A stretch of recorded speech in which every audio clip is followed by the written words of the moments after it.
前系列活动台湾 ICT 产业全球供应链与环境友善布局座谈会。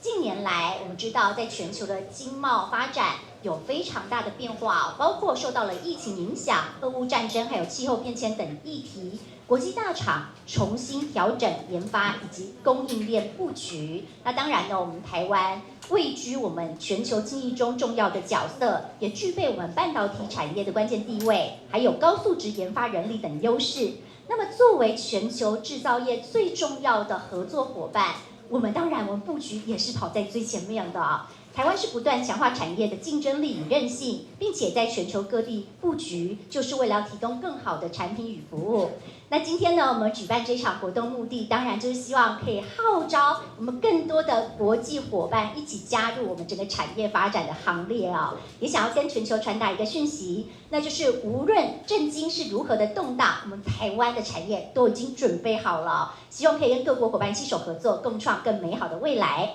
好，那我们活动一开始呢，先邀请今天的主办单位台北市电脑工会彭双浪理事长上台为我们说几句话。好，各位贵宾、各位媒体朋友们，大家早。早。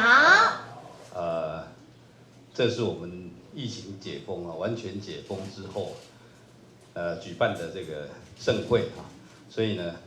这个很抱歉，有几位我们常常碰面，但是我今天口罩拿下来，我才第一次认识真面目。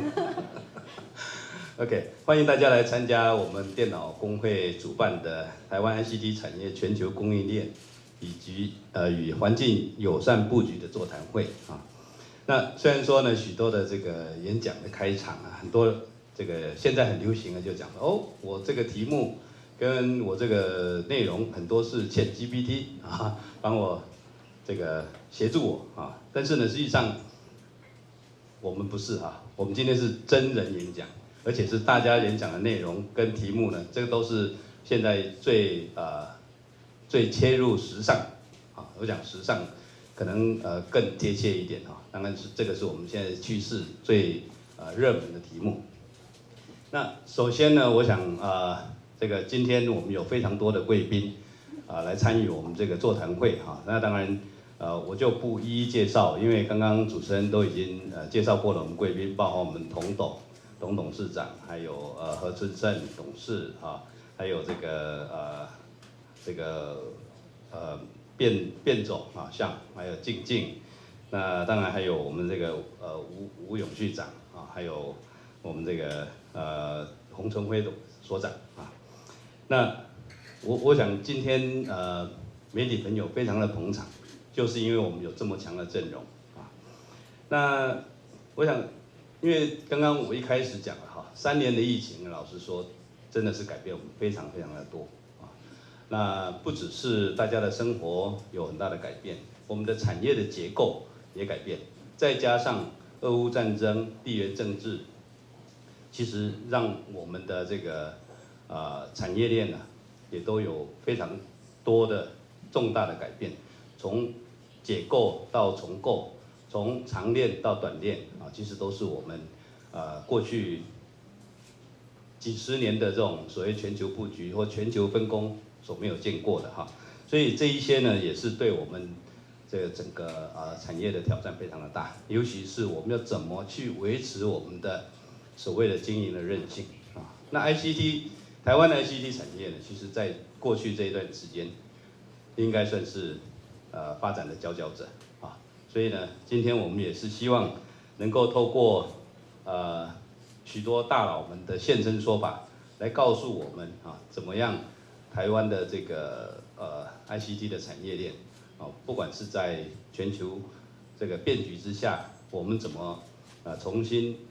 这个让全世界看见，或者是我们在 ESG 上面怎么样领航其他全球的这个做法哈，所以。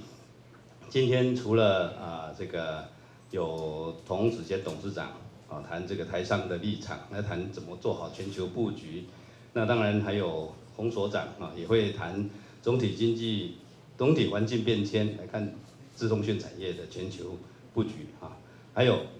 当然这个都是从台湾的立场来看嘛我们也请这个卞总来谈一下，如果从外商为什么要增加台湾的投资？为什么要把台湾当成这么重要的一个经营基地啊？那当然后面就是谈 ESG 啊。那这个月底呢，我们也会是这个第一次回归 Computex 的实体展啊，也是非常盛大的实体展。那我们到时候也欢迎大家一起来探讨这个新的机会跟发展啊。那当然，待会我们也会有一个环节，我们请同仁来做一个简单的 Computex 的介绍啊。当然今天的时间很紧凑了，所以我想把这个时间呢留给我们的主角啊，让他们这精辟的演讲跟研讨呢，能够带给大家非常丰富的收获啊。所以最后我在这边祝福各位身体健康，万事如意，谢谢。谢谢，非常谢谢龚理事长。那首先今天登场的第一个专题演讲了。我们邀请到这位贵宾，他深耕资讯电子相关领域，包括半导体、资通讯、消费性电子，还有总体经济，都是他擅长的部分哦。所以马上热烈掌声，我们来欢迎资策会洪春辉所长为我们带来从总体环境变迁看资通讯产业的全球布局。欢迎您。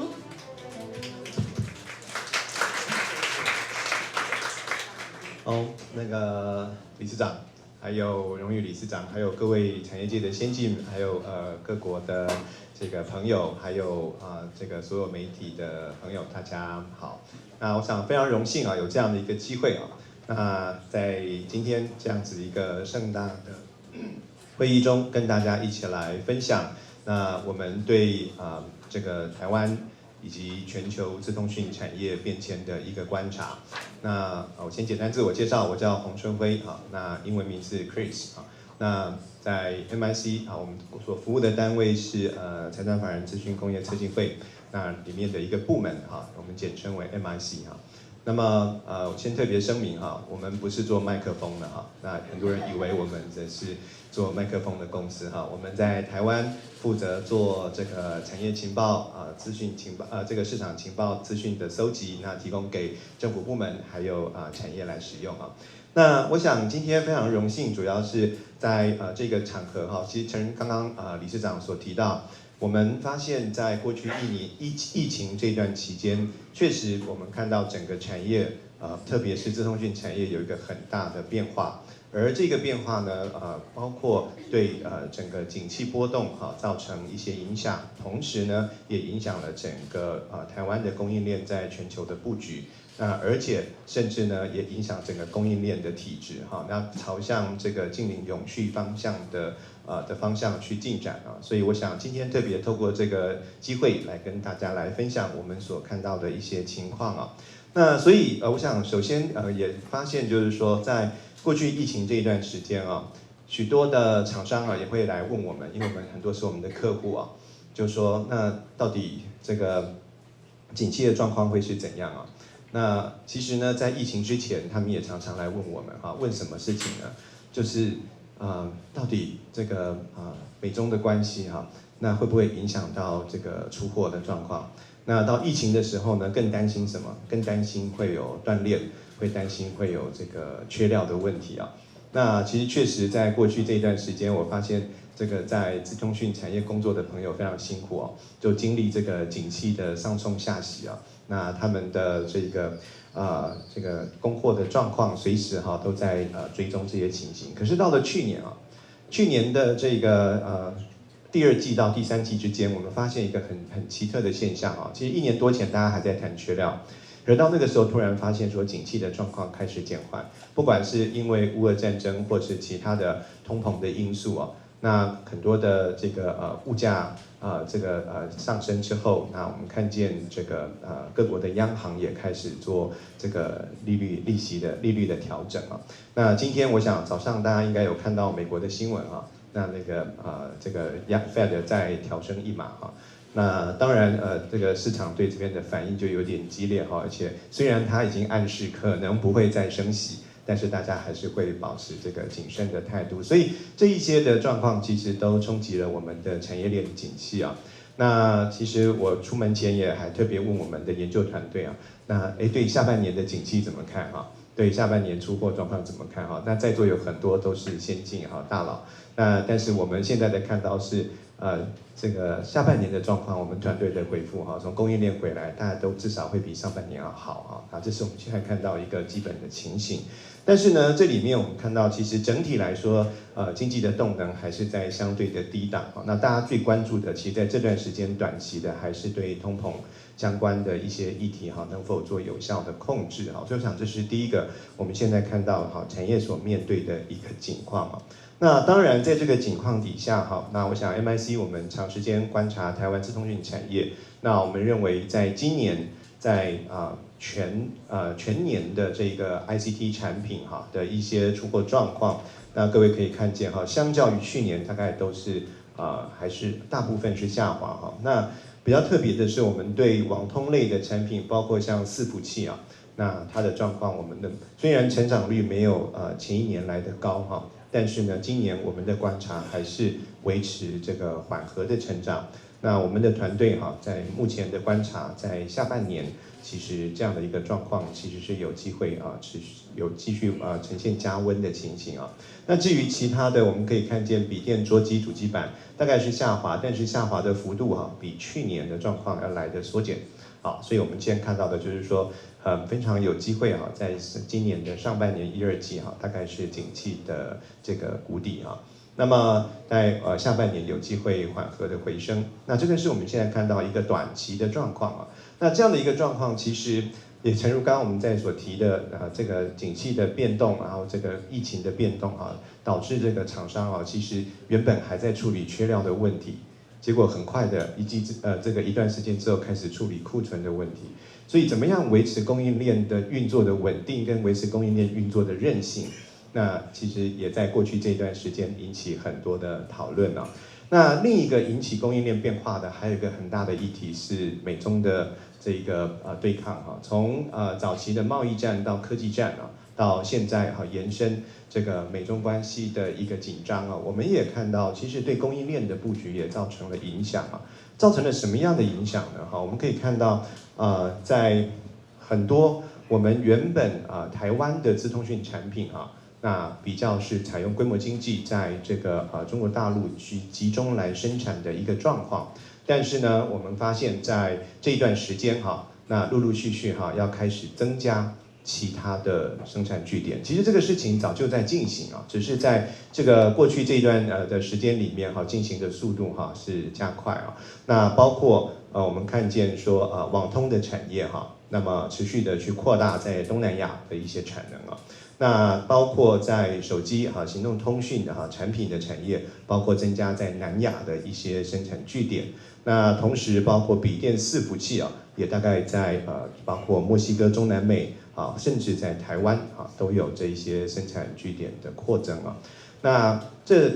我们常常在外面跟厂商分享这件事情那厂商这个给我的 feedback 就是因为你用今天有外宾，那我还是讲中文就好，就讲华语就好，那个台语因为用讲的较紧他们说你讲的比较快那做这种事情，好像这个供应链就可以随着你跑到各个地方去那这个随时就可以跟着你移动这其实哪有那么简单那我们前一阵子跟很多厂商互动，也发现说，他光是到欧洲去或到中南美去，你有没有找到这个可以说当地语言的人才？可以去进行管理或是跟当地的这个供应链怎么串接、怎么合作。那大厂移动还相对有经验。那如果是中小型的，我们更上游的供应商，那我们怎么这个在这过程中跟着去做移动那我想这个是我们现在看到的一个现象供应链它陆续的在做这个多元的布局，而且在这过程中，我们发现，诚如刚刚理事长所提到的，台湾的。不管这供应链怎么移动其实对台湾来说那台湾在 ICT 产业里面，刚刚所提到的那些产品，其实有很大一部分都是由台湾的这个供应商、台湾的制造商所负责生产制造的。那即便这供应链在这个移动扩增的过程当中，其实台湾还是在这当中关键的角色。那待会我们后面可能还会有更多这方面的讨论，但我们也看到或包括国际上的大厂。其实在这个过程中仍然持续的，这是在跟台湾的这个供应链加强合作，而且也在台湾进行投资或是据点的增设研发中心的增设。那这里面我想我就不一一细念包括今天在座的 Microsoft 那甚至当然其他的这个云端的供应商，包括 Google、Amazon 等等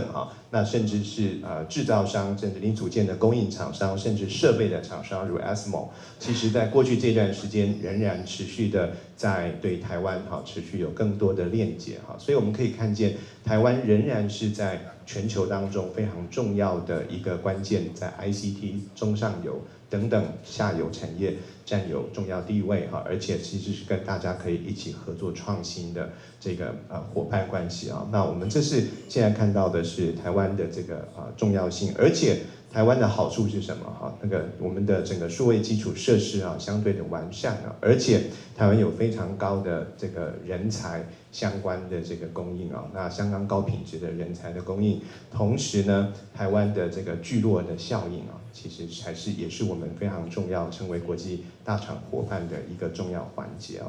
不过刚刚提到那既然这个台湾这么重要，而且台湾又在各个地方有这个完整的布局，也各大国际大厂也加深在台湾的布局，那问题就来了，刚刚不是说这种国际布局多元布局很辛苦嘛？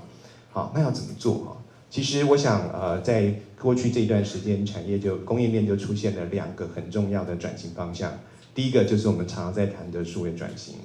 这里也帮资策会那个工商广告一下资策会也是在过去这一段时间持续的投入数位转型相关的工作但是呢，除了这个之外，我想我们的业者那包括许多这个伺服软体这个工业电脑等等相关的业者也都投入在数位转型相关的一些工作。那我们可以看见那透过这个数位转型的做法来协助供应链在这种多元布局下维持竞争力，是我们其中一个很重要的关键。那另外一个还有一件事情大家在进行的就是净零转型，也是今天的另外一个主题之一前面看到的是很多景气的波动，看到供应链的波动，看到这个美中对抗造成的一些影响。其实还有另外一个很重要的事情，是在疫情期间，我不晓得各位有没有发现，刚刚跟2位永续长在会前沟通的时候也提到，很奇怪在疫情的时候，大家呢想到的是 sustainable recovery。想到的是怎么在维持永续的情况底下，在疫情之后逐渐的复苏，逐渐的回升那所以各位会发现说，在国际上在就很多国际的朋友，其实都仍然在关注这个永续的议题，关注这个净零的议题。所以对我们的供应链来说，它一方面在做数位转型，在透过科技的工具协助它的运作更有效率更多元创新。但是呢，另一方面又必须要兼顾永续环保在它的整个供应链上面要去做这个净零相关的转型这也是我们在团队在观察这一段期间的发展看到的一个我们所谓的双轴转型的一个状态，有2个方向同时在进行，而这过程中又必须维持供应链的稳定跟供应链的韧性。好。所以在我们来看的话，其实台湾的供应链在这个时间正在进行一个很大幅度的更新结构上的变化。那么当然我们恭逢其盛那也看到了这样子的一个变动的情形。而在这个过程当中，其实说实话，如果只是为了生产手机，如果只是为了生产笔电或是伺服器等等这些产品去做这些转型，那么我想对台湾的这个附加价值的提升是有限的但我们也很高兴的看到我们许多的电子大厂在这段时间持续的在找更多的创新的发展的方向。那我们刚刚看到了全球新增的那些产能可以做什么，绝对不是只做这些传统的产品。我们看到包括像这个 TCA 常常在讨论投入的汽车电子电动车、智慧车相关的领域，包括我们看到了这个能源转型、网识科技、Web3等等这些新兴的领域，其实在我们的台湾的厂商都陆续的在投入，尤其是应用 ICT 的技术，运用我们资通讯的技术，帮助各行各业做进一步价值的提升，达到数位转型。那这都是我们所看见在未来一个新的发展生态。而这件事情，我坦白说，光靠单一公司要做到是非常不容易。所以我们看见的是台湾的，刚刚提到我们有非常完整的产业聚落，我们有长时间累积的这个供应链的能力，其实我们是有很好的这个基础。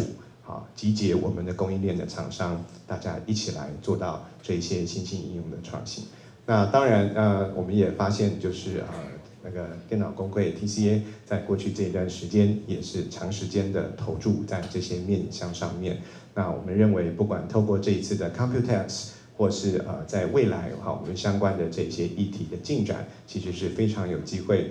让我们国际上的朋友看见台湾有这一方面的能力，因应前面提到的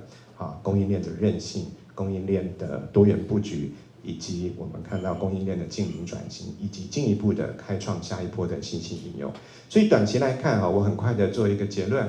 我们看到的是景气的状况确实在现在还是处在一个相对的低档。那大家对未来的前景其实坦白来说还是充满了不确定uncertainty 的这个概念其实这个不确定的状况还是很高。但是呢，我们却发现说，在这个阶段，我们台湾的厂商已经开始着手进行这一些转型的工作，数位转型、净零的转型，对企业永续发展的一个关注那么所以即便有这样子的一个变化，我们发现台湾的厂商其实仍然在全球的供应链当中会扮演是大家好朋友，共同来发展这些新兴应用的一个最佳的伙伴所以我们也非常荣幸在这里就这个笨鸟先飞那个抛砖引玉为后面的讲者，为后面的讨论做相关的这个引言也期待透过我们待会儿的讨论，可以跟大家做进一步具体各个公司各个不同先进的角度，可以提供具体的一些建议给大家。好，那以上是我在这边做一个简要的引言，谢谢各位，谢谢。我们接下来邀请到的呢，就是我们科技大厂和硕联合科技的童子贤董事长，来跟我们分享一下，以和硕今天来看，在全球他们是如何布局的。欢迎童董事长。彭理事长，各位贵宾，各位记者朋友，我今天跟大家谈一下自己的经验和硕在全球做怎么样的布局。那当然在谈和硕本身的时候，我相信大家也会关心背后的因素是什么？为什么我们要重新去做再一次的布局平衡再平衡前面已经 balance 了，为什么你还要再追求 rebalance 这样影响电子科技产业全球布局的因素表列在这上面我们从这个12点钟的方向看，分别是经济社会科技跟在地的人才因素，以及 environment 环境的因素跟当地的法规因素跟最后一项就是这几年我们遇到比较多的政治的因素那所以说我们做了这个移动之后呢，我们必须要思考，在一个地方布置了这个制造的点之后，你想要达到什么样的目的你的因素是什么？那你在当地布局之后，需不需要深入地方跟地方结合这个等一下我们会再多一点点探讨那为什么会需要这个再平衡呢？刚才提的再平衡呢背后很多因素。那在这个过程里面，我们遇到很多必须要去克服的，就是法规跟在地关系那我把它倒退回去，这个看这一张表我们把它列在最后这个政治因素把它列在最后，但是我们可以先回忆一下，当年我刚刚踏入这个产业的时候是1989创立华硕电脑ASUS Computer1989的时候呢，国际间仍然存在一个管制措施，叫做 COCOM COCOM 那 COCOM 呢，那个 CO 跟那个 COM 是其实我们习惯称为巴黎管制委员会也就是说由巴黎做基地呢，西方国家17个国家呢做了科技技术的管制，让高科技技术不要流向共产主义国家啊，这是回忆一下当年。那我这样子的回忆一下当年呢，目的是提醒大家说，这个地球并不是永远都是自由贸易这个不需要考虑这个国际政治因素的啊。其实早在30-40年前我们刚入社会的时候就面对这个我记得第一次我做那个日本的一个重要的 gaming 的客户的 OEM 的时候呢，我们第一次在中国大陆的苏州设厂，一开始就是为了这个产品，结果就接到这个相关的单位给我们一个表格填说，你们这个gaming 的 machine 里面呢有那个绘图晶片，这个绘图晶片是管制品，它可以作为巡弋飞弹辨识地形的这个图形辨识的晶片所以你们要经过审查，我们审查了快要1年才通过就是说仔细检查你这个有没有危害到西方高科技技术流向共产国家？为什么？因为我们那个时候设厂的考量的时候是1999年，其实离中国大陆跟台湾同时加入 WTO 只有2年的时间。那个气氛是苏联解体以后的7-8年，那欧盟成立欧元的使用，使得全球充满了和解的气氛非常的好的，非常 peaceful 的这种一个环境。可是即使在这样子的环境下呢，你要做一个 gaming machine 打电动的这个代工呢，都要管制审查1年，去看看你是不是违反了相关的巡弋飞弹的武器管制的协定那这个叫做动动脑筋回忆一下以前的经验呢，其实说明了太阳底下没有新鲜的事情随着这个世界局势的这样波动呢，它又重新回到了一个必须要考量的一个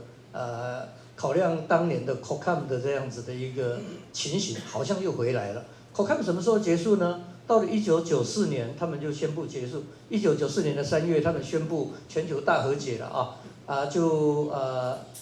不再对所谓的前苏联的东欧国家做管制，已经把它视为 partner 跟这个friends 这样子当作是朋友跟这个伙伴。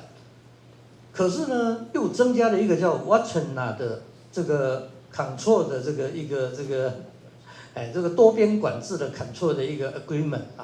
那 Watchna 的这个 agreement 呢是一个松散的 agreement， 包含前苏联的俄罗斯都加入这个管制措施。要管制什么呢？那个时候全球的政治上面的最不安定的因素是恐怖分子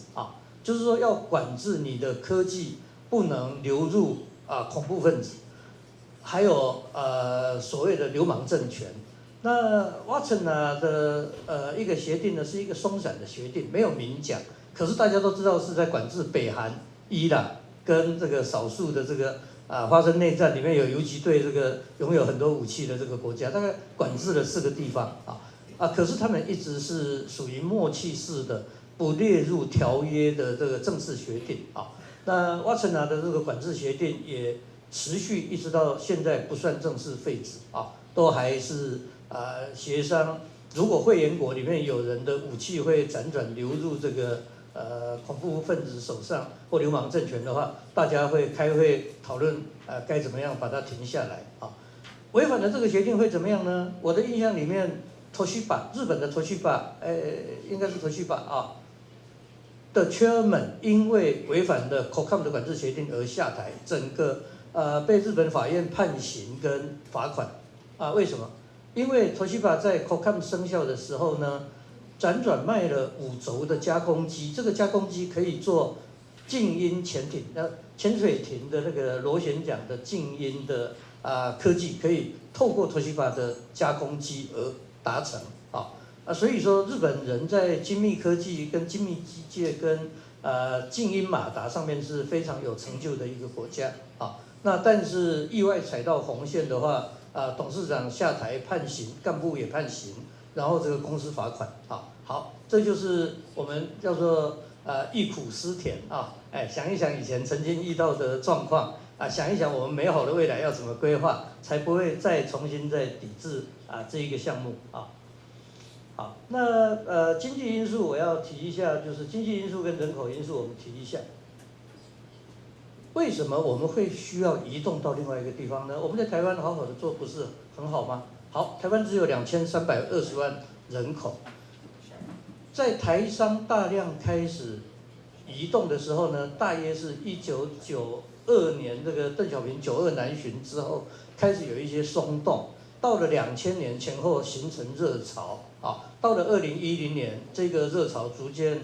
被停看停跟被反省。前后大概有18年的这个一个热潮，台湾大量移动制造基地往中国大陆，台湾的国民所得在那个时候突破1万块美元，变成在台湾做初级的加工的制造成本太高了那台湾只有2300万人口，大陆有14亿人口，多少？是60倍60倍的人口。所以我们可以回头告诉自己，我愿意往一个地方移动呢，是想要去 approach 它的什么东西呢？想要接近它的什么呢？接近劳动力，接近比较便宜的土地 land cost， 接近比较便宜的劳动成本。除了那个劳动力的 availability， 劳动力的要适当时候可以供应给你，它的成本也很重要。所以劳动力的 level cost 也很重要。最后有些人到了一个把你的产业 migrate 到另外一个地方，目的是要去 approach 它的市场那因为和硕跟我们所谓的电子几哥呢五哥大部分都不是做内需为主所以比较忽略这个地方。你看到中国大陆去开婚纱礼服，去开餐厅去开这个设计工作室，去做装潢，去做这个会馆的非常非常的多。但是跟各位讲的报告的就是这样的情形在最近10年又纷纷撤退的撤退，败下阵来的败下阵来这里面有很微妙的因素是localization 就是说你把这一些这个引入久了之后呢，当地的这个政府的法规跟越来越紧，成本越来越高，最后还会有一些这个文化的差异呢你没有办法适应在地政府的种种管制，但是在地人就适应良好那另外一个因素是你到那个地方设一个这个餐厅久了很多年以后在地的员工干部也学会了经营的这个 know how 他也出来开开个玩笑说台湾也这样如此，在大直有一家米其林2星的餐厅最近几天的这个餐饮界的热门新闻是说，这个主厨米其林2星的主厨不做了，为什么？因为他要创业那他创业是不得已，他觉得他发展空间有限，他回不到日本，他从日本派来这边这个7年，结果怎么样在地化呢？他娶了台湾的太太，这样所以充分在地化。那娶了台湾的太太之后呢，这个种种因素就让他从一个日本人越来越像台湾人这样最后这个他觉得他也回不到日本了他本来是说来台湾当独当一面的这个店的主厨跟店长，然后回去日本以后成为日本总部的这个高阶干部，但是他发现7年下来，那边也另外有所安排我们不是要泄露餐饮界的秘密我们只是从这边来举例说，台商你到了那一个地方也一样会面临在地化的这个冲击那我们来看一下人口因素我先跟各位报告，就是这个也是大家一直想要看的这个和硕的这个布局。我重点的跟大家讲说，我们大概是5年前，2018年开始布局5年后的2022年年底呢，我们整个在印尼、越南、印度、墨西哥4个重要的点呢，加总起来已经有超越23000多个员工那是在2022年底，而最后这半年，每半年每一年都这个急速的在变化那平均也就是4个点加总起来，已经有2万多个员工遍布在这4个地方那有些地方运作的非常顺畅，它的像我们在大陆那个劳动力呢过一个这个 China 这个 Luna 这个 New Year 人会流失，有一些公司不是我们，有些公司会流失50%2万个员工这个放假呢，只有1万个回来就不回来了，这是以往的惯例就算是你留在公司里面呢，每个月呢，大陆的劳动力呢，他只要差100块人民币，他就跳槽。哦，不是他自己，会有那个前客就带着他一次1000、2000人就跳槽。所以每一个做制造业的人都深深知道，在大陆每个月员工流动10%的话算是很低的标准，流动30%都是常常见到的。那这里面就会遇到一个困难，在大陆的员工流动率这么高，这个不是只有台商啊，包含所有外商都一样啊。那你要怎么样好好的培养在地基层员工呢？所以他们是脱钩的啊，他们是比我们更早脱钩啊。基层劳动力对公司没有忠诚度啊，你只有能够培养那5%、10%的 indirect labor， 就是白领阶级或管理阶层啊，用各种条件把它留下来，或者基层劳动力1年翻2番或翻3番，在大陆是常有的。可是我们在新的这些地方呢，员工流动率1个月是1%、2%、3%，就是流动率只有大陆的不到1/10，相对的稳定啊。那它的成本这个也比大陆低。那你用刚才在检讨的条件，你到一个地方去要 approach 它的那个劳动力的话呢，也希望它是一个稳健的劳动力啊。所以这一点给我们一个不错的那个一个体验跟算是一个很好的经验。那么为什么我们不加速过去呢？我们要讲一下啊，有一些地方呢，你要让它 available 的话，也就是说它的成本比较低。比如说印度，它的国民所得只有中国的4.5%。那你为什么不早一点进去呢？因为它的 availability 没有那么好。就是说我在大陆可以坏处是劳工流动力很快，现在成本呢？大陆的这个国民所得从2001年他加入 WTO 的时候的1000块美元，现在是13000块美元啊，13倍啊！如果用阿扁上任的时候的2000年看，是14倍，14倍下来，他的国民所得超过13000，而印度只有2300，啊，2300元。在这种情形下，你到印度或到印尼或到越南，很清楚，你一样是追求大陆少子化高龄化之后呢，年轻劳动力流失，而印度今天的新闻正式超越中国，成为全球人口第1大国它有充沛的14亿，比大陆14亿加1个人，14亿 plus 1这样子，然后再加上越南呢，人口有1亿越南人口1亿，印尼呢是大陆、印度、美国的人口以外的，印尼是全世界第4大的人口国有2亿7千万的人口。在这种情形下呢，整个产业界在追求这个劳动力要 available 跟劳动力的成本不要太高，对制造业不要太不利的情形下呢，这个移动是很自然而然的那当然，我们也提醒各位，因为电子5哥都不是做当地的内需的这个产业，可是台湾不能只是到那一个地方去加工你其实可以好好的瞄准这些地方，它的经济潜力是每5年7年就翻倍，每5年7年就翻倍你给它3个5年或3个7年，15年20年下来，它的消费力会翻到接近1万块美元的国民所得消费水准的话，加上它的庞大的人口因素的话，那个内需的动能是大得不得了。那在这边就很微妙的，就回到刚才讲的这个politics 这一个地方来看的话呢，这一些地方的高速崛起会平衡掉中国大陆过去20年的经济高度崛起、快速崛起之后带给全球的倾斜的一个状态全球的这个重心有一点，因为中国大陆的板块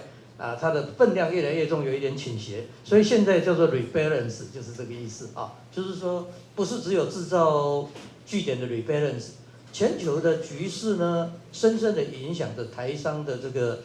布局的这个点那也就是说，这个 rebalance 会随着印度跟东南亚的这个将近7亿人口，菲律宾越南都有1亿人口那个人口的这个数量都比台湾多所以说这样的情形下呢，台商为什么往外面移动是很自然而然的事情所以我们可以回想，2001年大陆因为加入 WTO， 台湾在同一天慢1个小时加入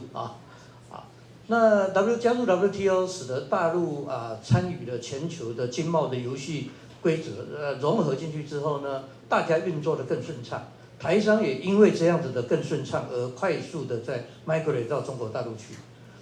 可是20年后的现在呢，大陆少子化所得10倍以上的成长，使得大陆不再是全球最棒的制造工厂的条件使得大陆这具备的条件已经不再是最好的条件那这一些因素都是经济因素非政治因素，纯粹是经济跟这个经贸因素所带来的那最后要提一下说全球目前看起来正在脱钩，这个东西是不是一定是美国主导？我个人倒觉得未必因为中国它崛起之后呢，它有自己一套想法，很多东西它自然而然脱钩。我开个玩笑，15年前、20年前，大陆的这个计程车如果要导航的话，用的都是美国的 GPS 的信号可是从2020年，它的北斗卫星系统成功之后呢，大陆的所有的从商业到军事的行为，就通通当然回到这个他自己的北斗卫星的信号，或者万一有什么事情，美国人这个把那个 GPS 的信号加乱码，你这个连那个快送的小弟都会送错地方那就更不要讲飞弹会飞错地方就没有办法准确了这个就是大陆他自己的国家的这个整体的 capability 已经累积到一个程度之后，自然而然他会想要做一些独立的事情，那就更不要讲说在南海引起紧张他也会宣称菲律宾跟越南外面的外海都是他的领海，这个是9段线嘛。那菲律宾在2016年因为这样子向海牙国际法庭的仲裁庭提起申诉，那仲裁庭经过几年的这个研究以后，判决下来是判决中国败诉，菲律宾胜诉可是这个中国不理会这个，因为海牙国际法庭它可以的协调庭它可以判，但是它没有这个执行力，总不能海牙派几十艘军舰去维护菲律宾的权益嘛所以目前的情形是这个样子，也就是说中国它经济成长之后，它想要在政治跟区域的影响力上有更大的这个发言权的情况下呢，其实因为这样自然而然招来世界各国开始对它产生疑虑，比如说他对韩国的这个乐天市场的抵制，以及对韩国的这个歌舞团体跟电影呢就大力抵制，大概是在2015、16、17、18，大概陆陆续续呢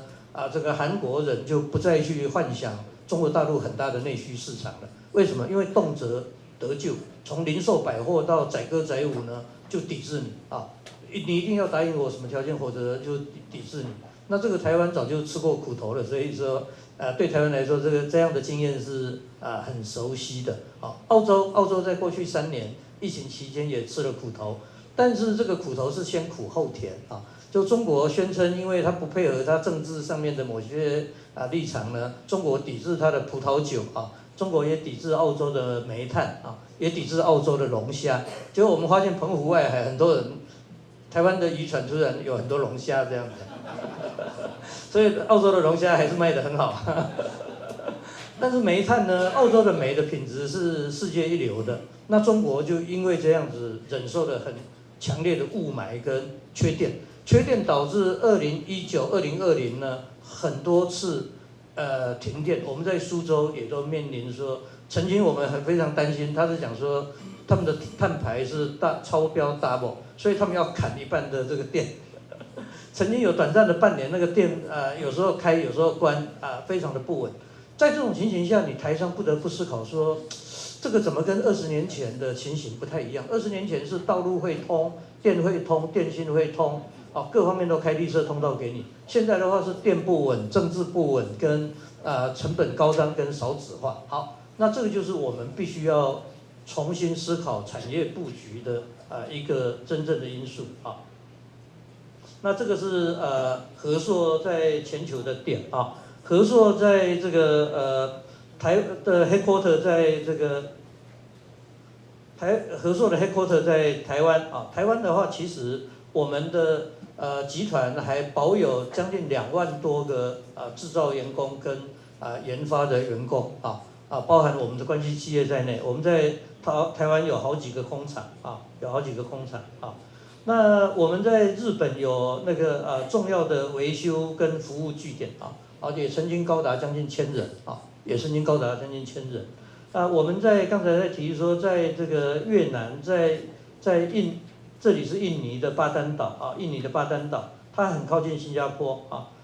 在这个越南，在这个印度呢的钦奈呢我们都有这个据点。那在中国这里是苏州这边是苏州，这边是上海这边是重庆，这边是昆山。我们在中国有4个这个厂区每一个厂区人数多的时候，一个厂区高达10万人高达10万人。我们在大陆目前还旺季的时候维持15万到20万的员工那这个就是重庆苏州、昆山跟这个上海的厂。那我们在德国呢，在捷克呢，我们曾经有做制造，那后来改成这个维修厂人数多的时候也超过1000人在这个捷克在捷克。那我们在美国呢有3个点有3个点headquarter 在圣何塞，在美国的应该是讲2个点了北美有3个点，那墨西哥有1个点墨西哥有1个点那我们在这个越南目前是在河内附近的海防离河内大概70-80公里左右的海防好，这个大概是这个是巴丹岛，这是印尼的巴丹这是那个澳洲的雪梨，我们有那个维修据点跟服务据点在那个地方。我们在全球有20个制造跟服务的点包含台湾的这个3个点那这就是我们整理一下，就是讲说把自己的思考整理一下，就是说制造业某一个程度呢必须服务全球的客户，所以我们的到哪一个地方设厂，并不是我们单独决定，而是我们的重要的客户跟我们反复的磋商、反复的选择，对客户的运作跟对我们的运作都最理想第一个。第二个，不完全是用成本来考量，成本是重要考量，但是呢举例来说，像我们在巴丹岛，它是印尼巴丹，它的成本是整个印尼的平均的2倍到3倍。可是我们在巴丹运作良好刚才提到的员工流动率很少呢，巴丹也有同样的情形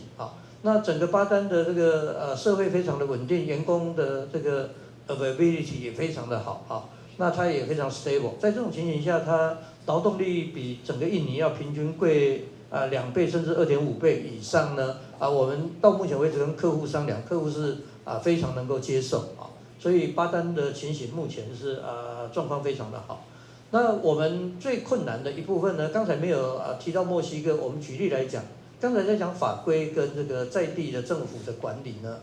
比如说墨西哥政府的法令呢就非常的多印度也不遑多让我举例来说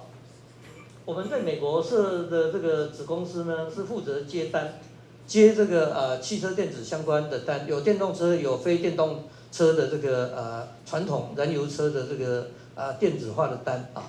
那我们交到墨西哥厂制造的时候呢，墨西哥的政府指导你说，你美国是100%合作墨西哥也是100%合作可是你们2边交易呢，那个付款的条件墨西哥政府要摄入的就是说你不可以让墨西哥流失太多外汇，所以你们一交易呢多少天之内你一定要这个把钱汇过来不汇过来的话要做什么？要罚款我们一看那个罚款的 term 呢，动辄几十万美金到100万美金那个每一笔的罚款这样子那这个就是每一个国家的国情不一样在台湾我们也还没有听过说哪个厂商跟哪个厂商往来这个我们多么的希望政府也能够保障我们的收款条件这样多好但是在墨西哥的话，它就是像这样的话，都算是它其中一条法规第二个，印度讲英文，但是受过良好教育的可以讲好的英文，但是不是所有的员工都可以讲英文。那他们的法定语言呢，也多达很多种的。所以一个厂区呢，你hire了一个 local 干部，想说他在地人可以用在地语言，没有想到他还要再hire一个助理来帮他翻译，甚至助理不止一个啊，可能有一个厂区这个1万人呢，有3种语言在流通。那你想一想，小小的台湾还有客家话、闽南话、国语啊，跟这个种种，你就相信那么庞大的印度呢，有不少这个不同的语言，这是常态。那我提到的语言跟法规呢，就是我刚才所谓的你不见得说，因为他那边国民所得只有2300块，你就可以很快过去。你要花时间 overcome， 要花时间这个融合在地文化，花时间跟在地的员工好好的培养感情，培养这个整个向心力，你才能够运作顺畅。以上是我一点小小的全球布局的经验，谢谢。谢谢，非常谢谢童董事长。那接下来呢，我们要从国际角度看回来台湾啊，怎么邀请到这位负责微软在台湾整体的业务营运，带领台湾微软跟产业合作伙伴一起前进国际接轨的，欢迎台湾微软卞志祥总经理，以外商的角度来看看为什么微软选择在台湾来布局。谢谢彭董事长、童董事长，各位在场的产业先进以及媒体朋友，大家好我是卞志祥兄。其实谢谢刚刚童董事长非常 inside out， 就是站在台湾看全球产业的布局的角度，用产业、用人文、用政经去做这个合纵联合的分析那我们非常开心，今天能够代表外商这觉得很荣幸，就是台北电脑工会选择我们代表外商来做一个我们的观点。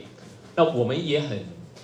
某个程度来说也很骄傲的说，我们能够代表外商，因为我们有一定的代表程度。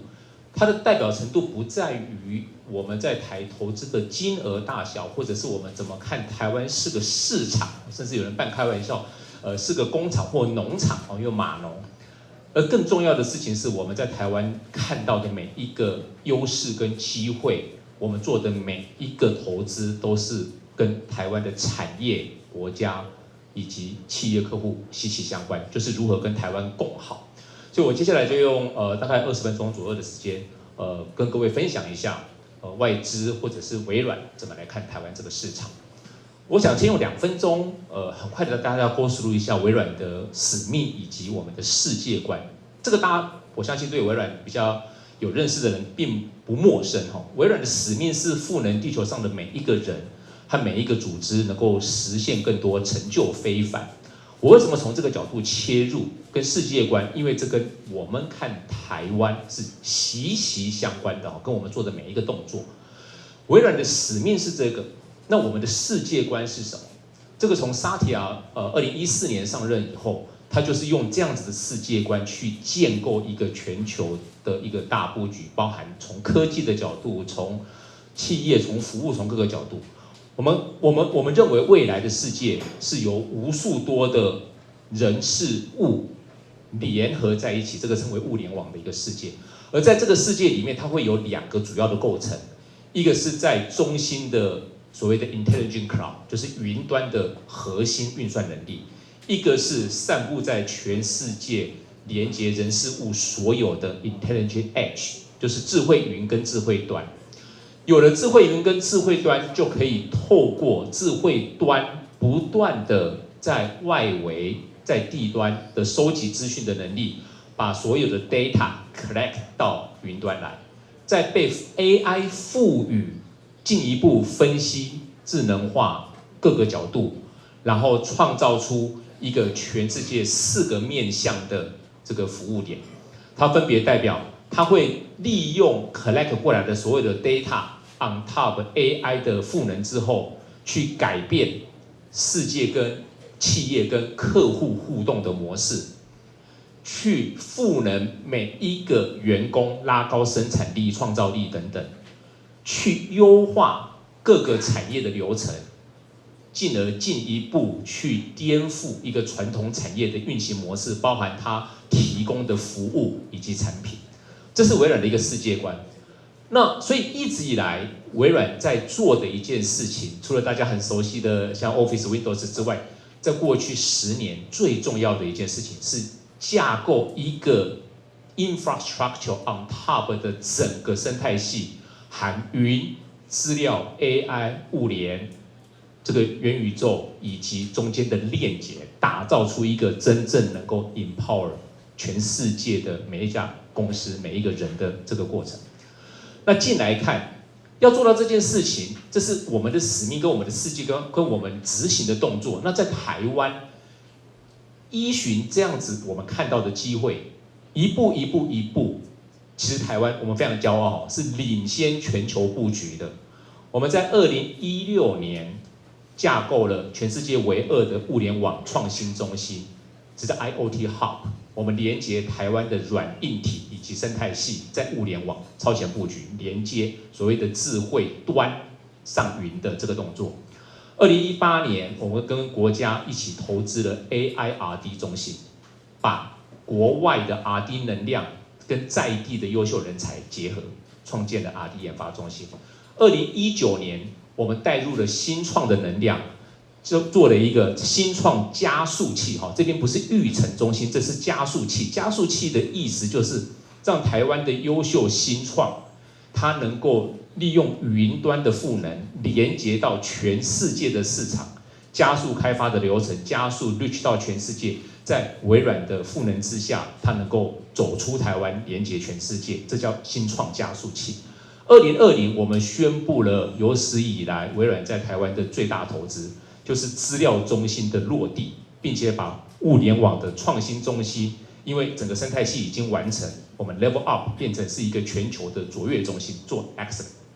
再往下走，2021年我们把全球的这个 data center 的 server 的采购团队 move 到台湾来，这是包含整个基础建设，包含对在地的供应链 supply chain。我们做金融生态加速全域产业联盟。2022年，我们响应政府的医疗这个次世代医疗转型计划，在医疗、在永续、在绿色金融做一个再加一步的一个 invest， 这是我们过去6年来做的事情。为什么我们这样做？因为我们看到了一个非常非常强大而独有的台湾优势。这个台湾优势包含哪些？这刚刚前面先进有提到，第一，人才。台湾的人才是全球难寻的，除了刚刚提到的优秀的技术能力，其实这个可能是20年前我们看技术能力，但现在我们看到台湾人才的 integrity， 就是这个忠诚度，我们看到台湾人才的稳定性，我们看到了走出技术的跨界整合，甚至于我们现在看到了台湾人才的全球的连结性，这是人才的部分。第二个，这大家最直觉的台湾拥有极优秀的软体、硬体以及中间韧体的连接能力，它也是整个产业生态链最完整的一个地方。台湾因为都有领先的，不管是电子五哥，不管是半导体聚落，或者是我们看到的这个本身显示器的技术等等，它是用粽子头的概念铺印全世界的产业生态系。在这个地方，所以我们看到软硬体整合，我们看到了政府的支持，对外商或微软来说，各个产业的奖励条例，以及对人才的 commit 各方面，我刚刚提到的生态系，其实这4个点，人才、整合能力、政府的 support 以及全球生态系的链接，在台湾，是我们看到台湾非常非常 unique 的优势。也因为这个原因，我们反向问自己。除了投资台湾去 supporting 整个微软在全球的科技的 level up 之后，我们最重要的另外一个使命，以及我们跟产业的先进以及政府要做的事情是，那我们对台湾这块土地的贡献是什么？这是我们一直在做的5件事情。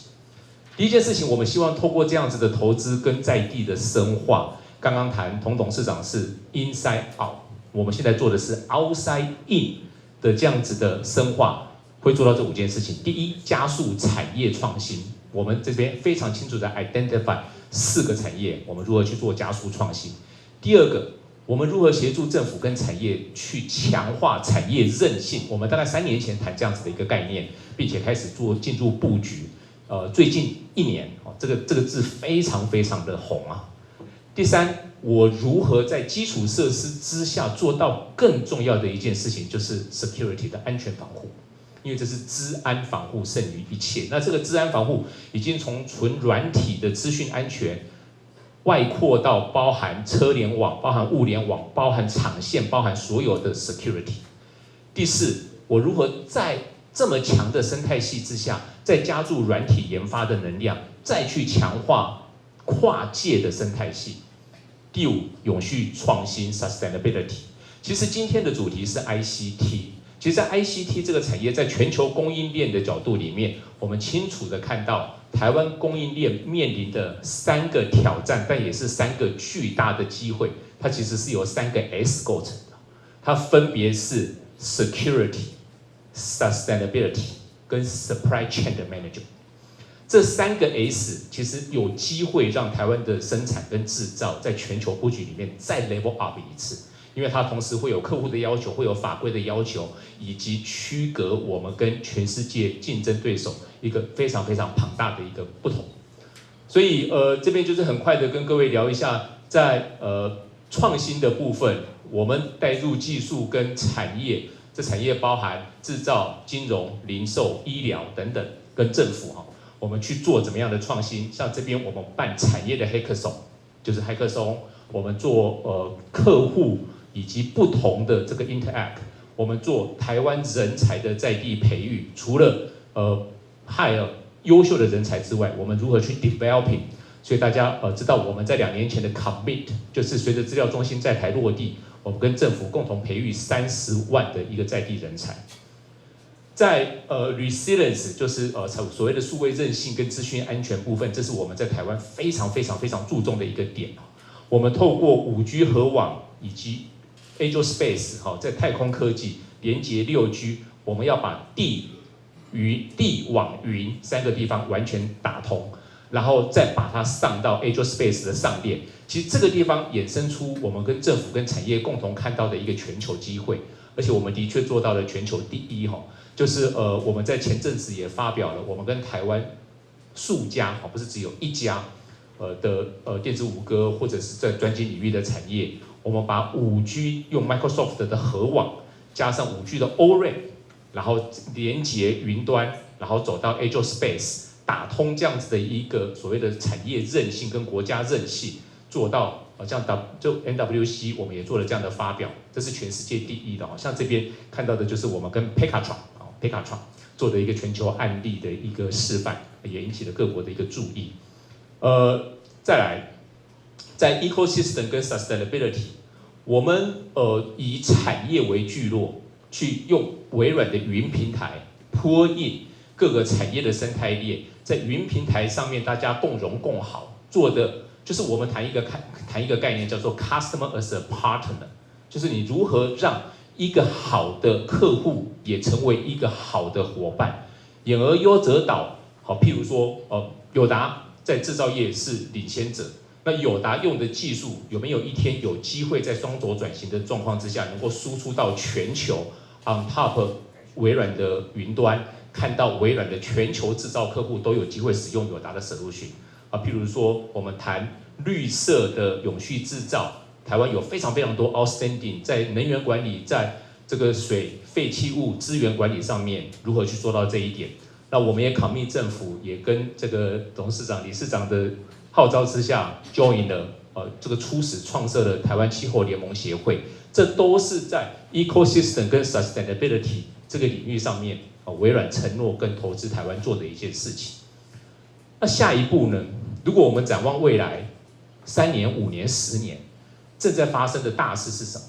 我们把时间拉回来看一下过去1000年，这是 GDP 成长的一个曲线。非常有趣的事情是，过去500年，从西元1000到1500年，全球 GDP 产值大概只增加了0.4%，就40%。但是随着这100年，1500到1600的一倍，大家发现一件事情，在过去100年的 GDP 在全球就翻了20倍。那进入2000年之后，现在的2023年，它的下一个 driver 在哪里？这边我们看到非常非常多，讲出来大家完全不会怀疑它是产业极大的动力。这边没发生太多事情，但是从蒸汽机的发明、电报的发明、电的导入，我们看最近的部分，包含 PC 世代 Open 走到 Internet、Smartphone 云端，那下一个大世代会是什么？其实我相信大部分的人都不会怀疑，因为最近那个浪潮实在太大，它是 AI。这个 AI 代表的事情是什么？跟各位报告一下，我们 Mobile Phone 这么新的 technology， 它花了16年，全球 reach 到1亿的用户，花了16年。其实感觉上好像每个人都在用，对不对？但是它花了16年。我们的 Internet 花了7年 ，Facebook 这么红的社交软体花了4年半，但是 ChatGPT 刚刚董事长特别提到，花了3个月，从出来到 reach 到1亿个注册用户3个月。更有趣的事情是，这个是 GitHub 上面比较红的社群跟所谓的 coding 的 club， 在上面呢，一个好的社群，大家会去按类似 Facebook 上面的赞。你如何收集到2万个赞？这个叫做这个 GitHub 的 Star，GitHub 的 Star。非常有趣的一件事情是，大家很耳熟能详的，包含这个 Apache 的networking 的那些 open source code 等等等，他花了4年半、2年、3年，大家知道吗？最近刚公布的这个 GPT-4， 他花了多久的时间 reach 到2万个？这个按赞不是按赞而已哈，就包含我去 leverage 它的 source code， 我去做 open source 的 embedded， 他花了2天，2天就达到过去 Internet 出来的当下 Apache Network Open Source 花了4年半达到的结果。所以，包含微软，包含全世界看下一个 ICT 的大转型，肯定是这件事情。人工智慧是沙提亚跟包含 Microsoft 的看到他上任10年来的第2个超级大的一个机会跟事件跟技术。上一个是云。这中间会有很多过程，但这个现在看到的就是 AI。但台湾的角色跟地位，跟我们接下来的跟产业生态链一起关注的点会是什么？我用一张很简单的图来跟各位分享一下我们看 AI 的方式。在 AI 接下来的这个产业里面，我们可以是平台这个造局者，譬如说。现在的 OpenAI 的 ChatGPT LLM 这是一个大模型啊，这是平台造句。我们也可以是 leverage 这样子的 AI 技术做极颠覆产业创新应用的 application 开发者，或者是我直接用 AI 的技术去优化我的流程，改造我跟客户应对，去它拉高我本身的员工生产力。就刚刚那个4个圈圈，我是做直接的使用者。所以每一个公司或产业或国家找到自己的 niche， 切入造局者、开发者或者是使用者。但这样子的点，在 mapping 过去你 target 的市场，你是一个应用开发者去协助终端消费，或者是产业做出一个生态系这个平台的这个共构的概念，或者是你直接 target end user。从这样子的一张图里面，其实我们就可以看到。台湾的机会会在哪边？我们的强项在哪边？我们最有可能的强项是应用开发 ，focus 在产业跟企业，但也有一群新创，它能够从应用开发走到消费，但是它可以在全球的市场，而不是台湾的市场。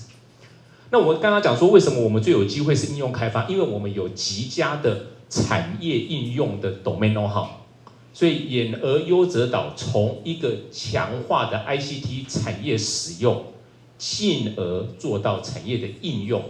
，provide 给全球的生态系以及终端的企业用户，这是一条很明显的 path。那重点就是中间如何去架构出这样子的一个条件。所以以上是那这个部分来说，对微软来说的话，会随着我们资料中心的落地，会随着我们在台湾 AI、RD 的人才的共构，随着我们培养整个社群，随着跟各政府一起走向更大的一个 commitment， 所以我们会持续的投资台湾，然后也欢迎各位产业先进跟微软一起进入一个下一个创新 AI 的一个新时代跟新机会。谢谢各位，谢谢。谢谢，非常谢谢微软的店总啊。那每年到了5、6月，全球厂商买主都会齐聚在我们台湾，为什么呢？没有错，就是因为 Computex 的大展。那今年的话，我们同样很快就要登场了，即将在5月30号到6月2号就会在南港展览馆盛大的展开。那这也是全球 ICT 资通讯的展会最大的指标之一哦。那我们今天呢，也特别准备一支影片，先给大家来做一个小小的预告，请看。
好，没有错 ，Computex 我们正式在疫情解封之后回来了，要欢迎更多我们的国际的贵宾跟我们的买家来到我们的台湾一起来参与啊。那在我们今年的 Computex 究竟有些什么样的内容，以及有一些什么特色亮点呢？马上我们要邀请到是台北市电脑工会杨英姿总监来为我们做说明，欢迎总监。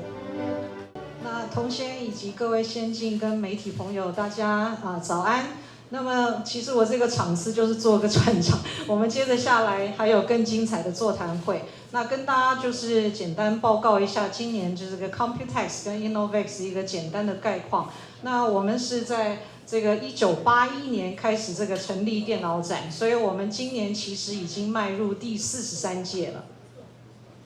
那么 it is show time， 就是说我们在经过3年的疫情之后呢，台湾始终是这个出口高度成长的一个市场，而且 Computex 是我们在亚太地区最重要的一个指标的 ICT 的一个商用的平台。那么我们今年的展会的一个规模从台商来讲，我们已经恢复到2019年的70%左右。那么国外的参展厂商也来到50%左右。那么因应边境的陆续的开放，所以我们对于今年来台的买主数也可以非常乐观的来期待。另外呢，全球对于 ESG 非常的高度的重视，所以我们也期望未来我们可以把我们的电脑展打造成一个 ESG 的一个展览会。那么所有的展览都会有它的主题，当然 Computex 也不例外。那么我们今年就是将展览归结为8个产业的主题，来凸显我们的参展厂商以及产业的一个趋势。那么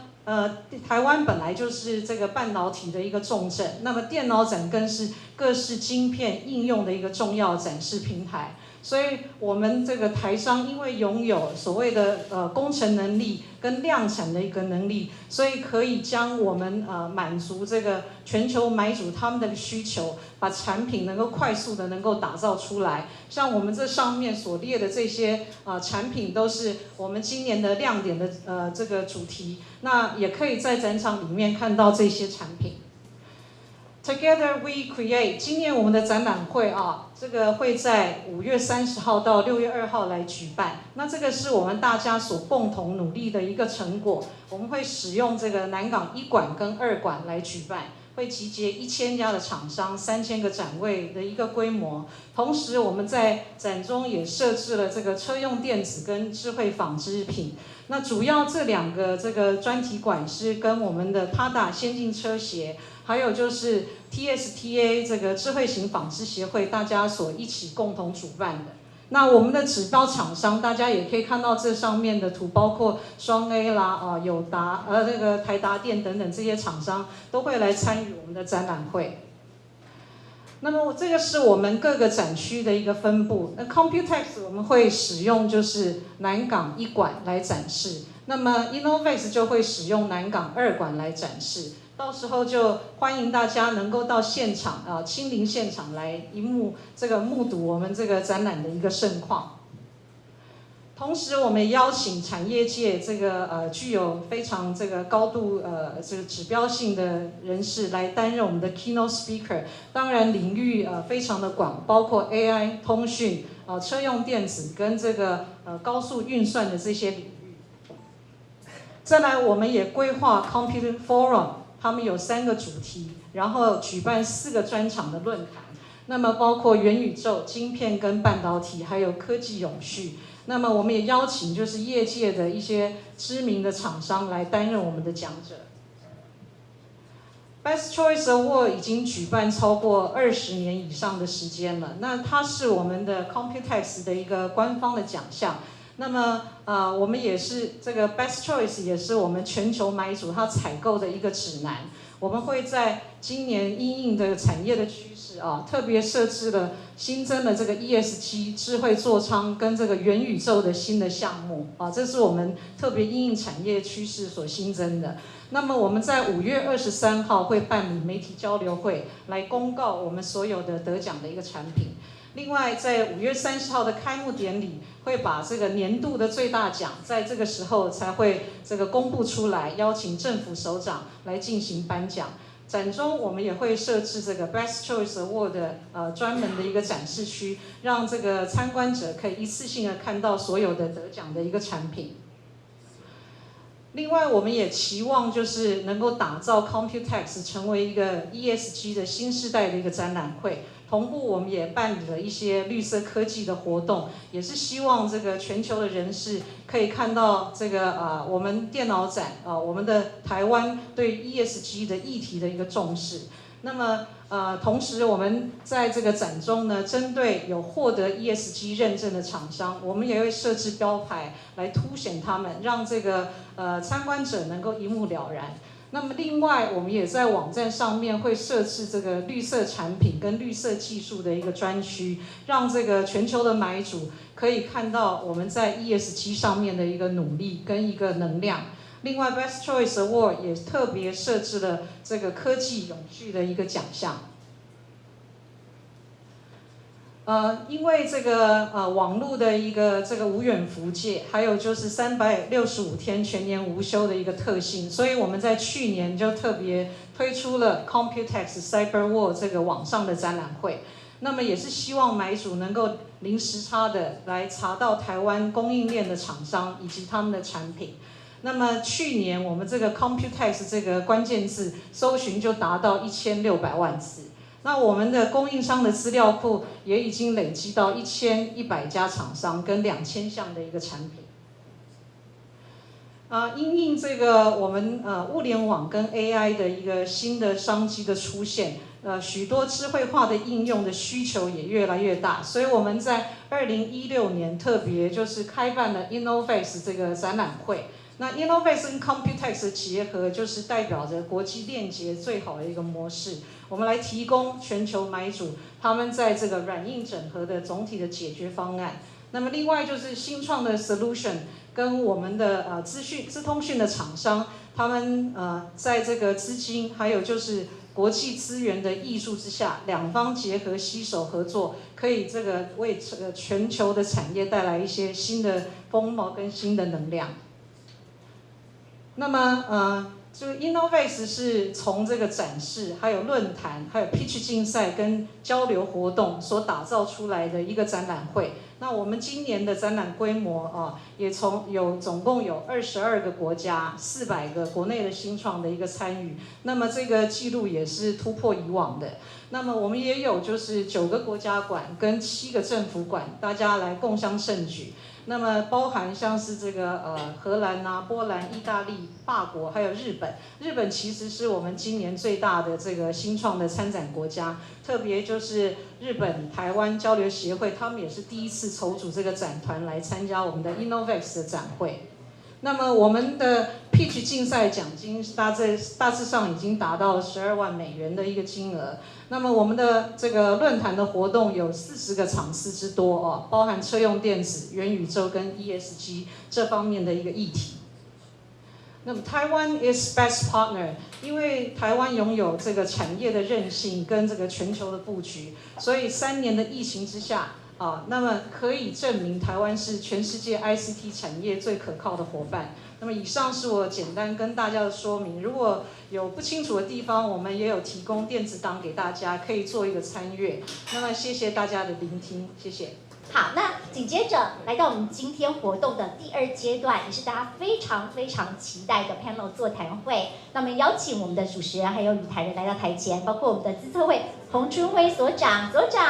对，有请所长要担任我们主持人先入座。好，那这2个邀请的与谈贵宾，包括我们和硕联合的童子贤董事长有请，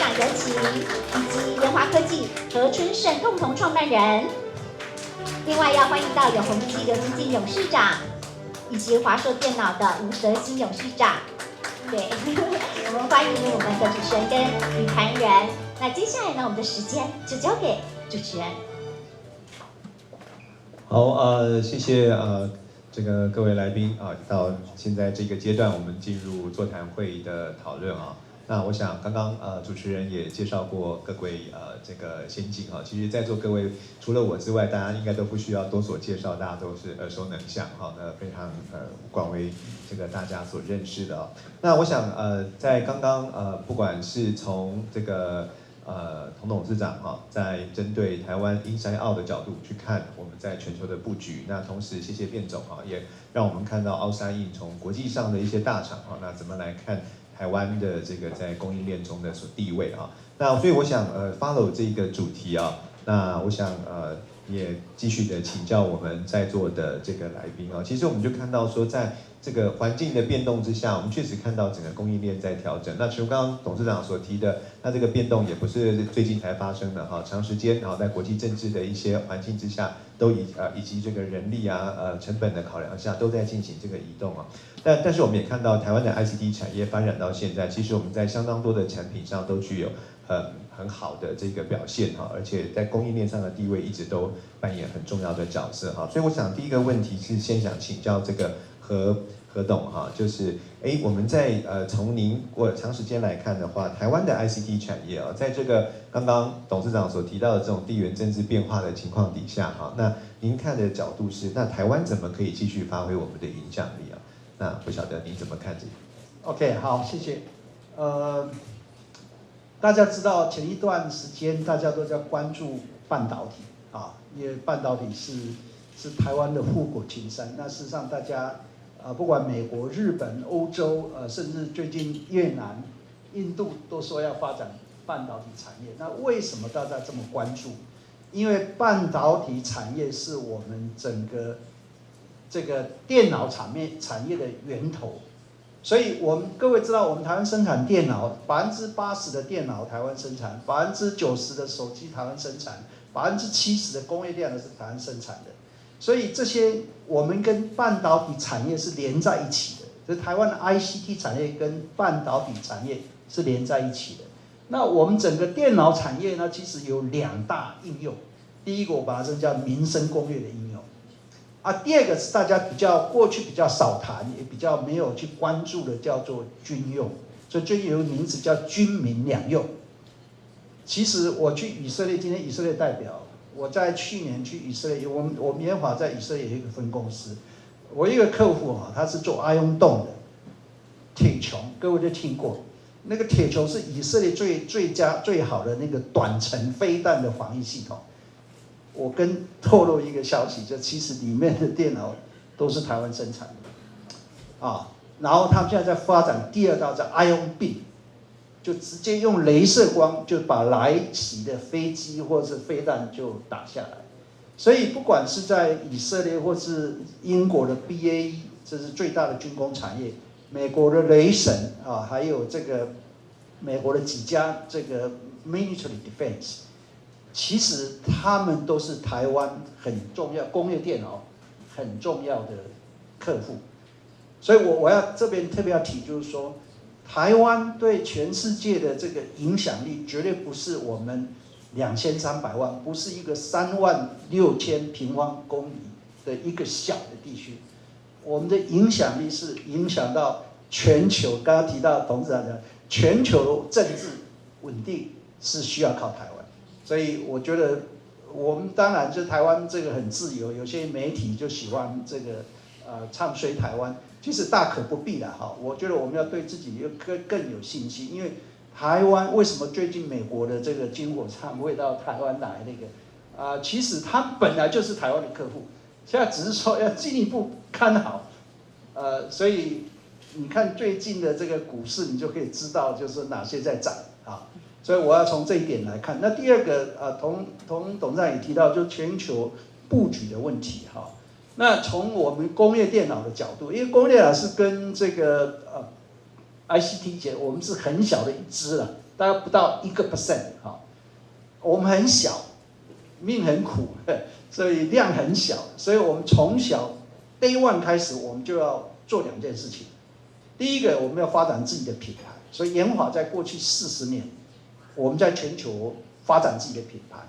我们在全球28个国家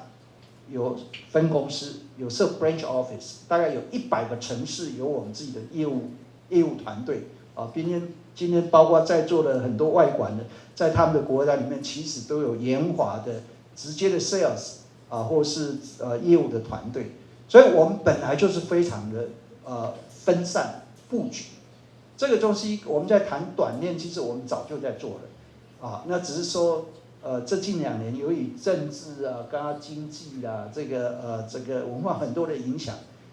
逼得我们现在开始要进一步去重视它。所以我认为台湾的这个产业本来就有这种韧性，本来就有这种能力可以分散，可以全球布局。我是。尤其我看这个工业电脑这领域没有问题，所以我们已经早就这样做了再来很多产业也可能要去思考这个问题。我就先就这2个观点，我提出跟大家报告，谢谢。谢谢何董我想确实不过刚刚提到工业电脑其实我们 MIC 也长时间在观察工业电脑相关的产业那其实坦白来说，他们在这种少样多样这样子的生产制造能力、设计能力，其实一直都是很强所以我们可见的，其实在现在全球的布局上面应该也是目前应该是相当的有好的一个表现进展那所以当然也在这里面，我们最后这个一个问题，接下来还是请教这个童董事长也就是说，我们刚刚其实听到，其实大家正在进行这方面的布局的移动那刚刚您也提到这个很多不同的面向的考量在进行当中。那如果我们进一步往上游供应链的角度来看整体的供应链，大家在这个过程的当中不晓得您对这方面的进展，以及对我们台湾有许多这一些1阶、2阶很多的供应链厂商，您这边不知道有没有什么样的建议？